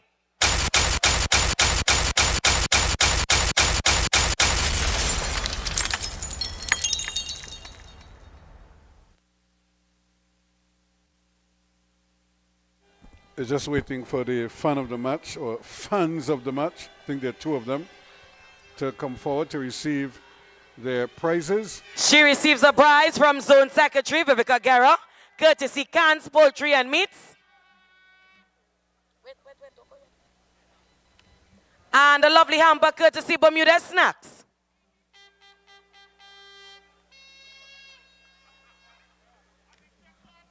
Our second fan of the match, Claude Devines.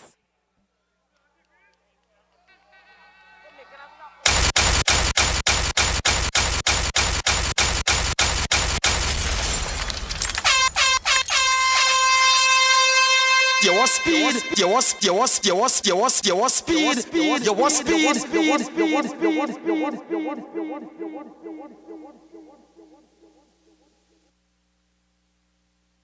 Receives a prize from Zone Secretary Vivica Guerra, courtesy Cans Poultry and Meats. And a hamper courtesy Bermuda Snacks.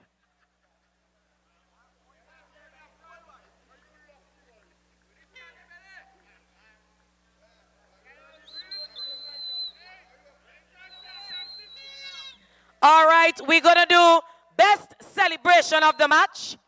And this goes to, from Northside Future Stars, Kendall Guerra.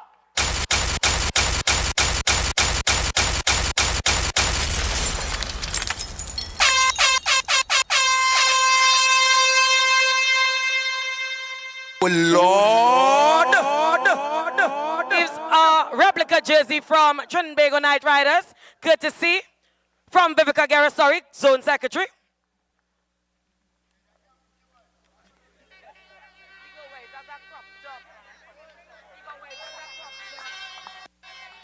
All right, on to tonight's Man of the Match award.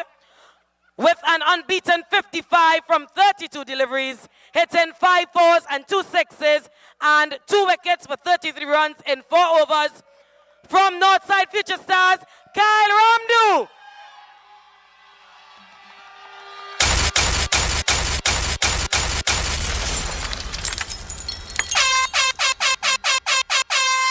He receives his prize from Chairman Winston Sobers, courtesy Hadco.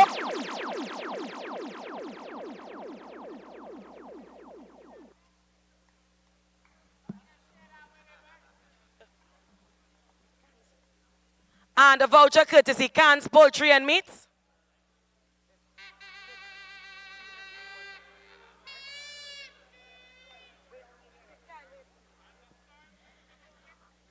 For the most valuable player of the tournament, with 30.4 batting points, 24 bowling points, and 9 fielding points for a total of 63.4. From Northside Future Stars, the MVP of the North Zone T20, Kyle Ramnu. I hear my name. He receives a new cricket bat courtesy Print Ideas. I hear my name call. All right, and the moment we've all been waiting for, I now invite Avinash Lalu, Head of Commercial for Blue Waters Products, to deliver the Challenge Trophy to the 2025 winners of the North Zone T20 title. I ask Captain Kendall Guerra. Your 2025 champions, Northside Future Stars. Yeah, yeah, yeah, yeah, yeah, yeah, yeah, yeah, yeah, yeah, yeah, yeah.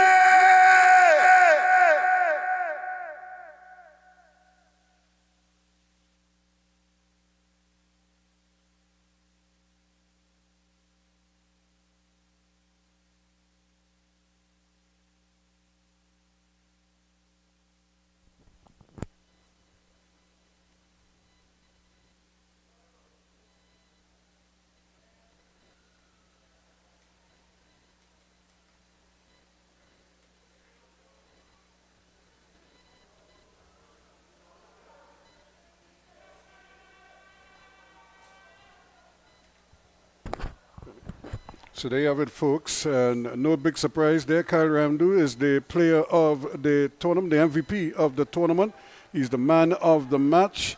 And of course, his team are the champions for 2025. The Piers Tent and Scaffolding Northside Future Stars, as they celebrate here in impressive fashion, winning the tournament, winning the final in impressive fashion by 7 wickets over GLENORA Sports. 121 for 9, GLENORA, and in reply, 124 for 3 to win handsomely in the end. So a fine victory indeed for them. And they have every reason to celebrate at this time. And now you see the Captain Guerra with his special shirt. I don't know if it's going to fit him. You might have to use that as a decoration somewhere. It's very unlikely. So there's your champion team with their trophy. Congratulations to them all the same, as they have every reason to be proud. I think different players put up their hands at different times to ensure that they were successful in the tournament.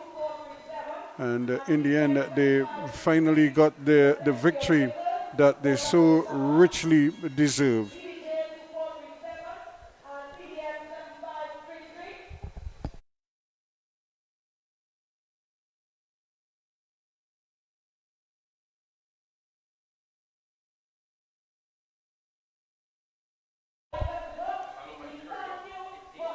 So there is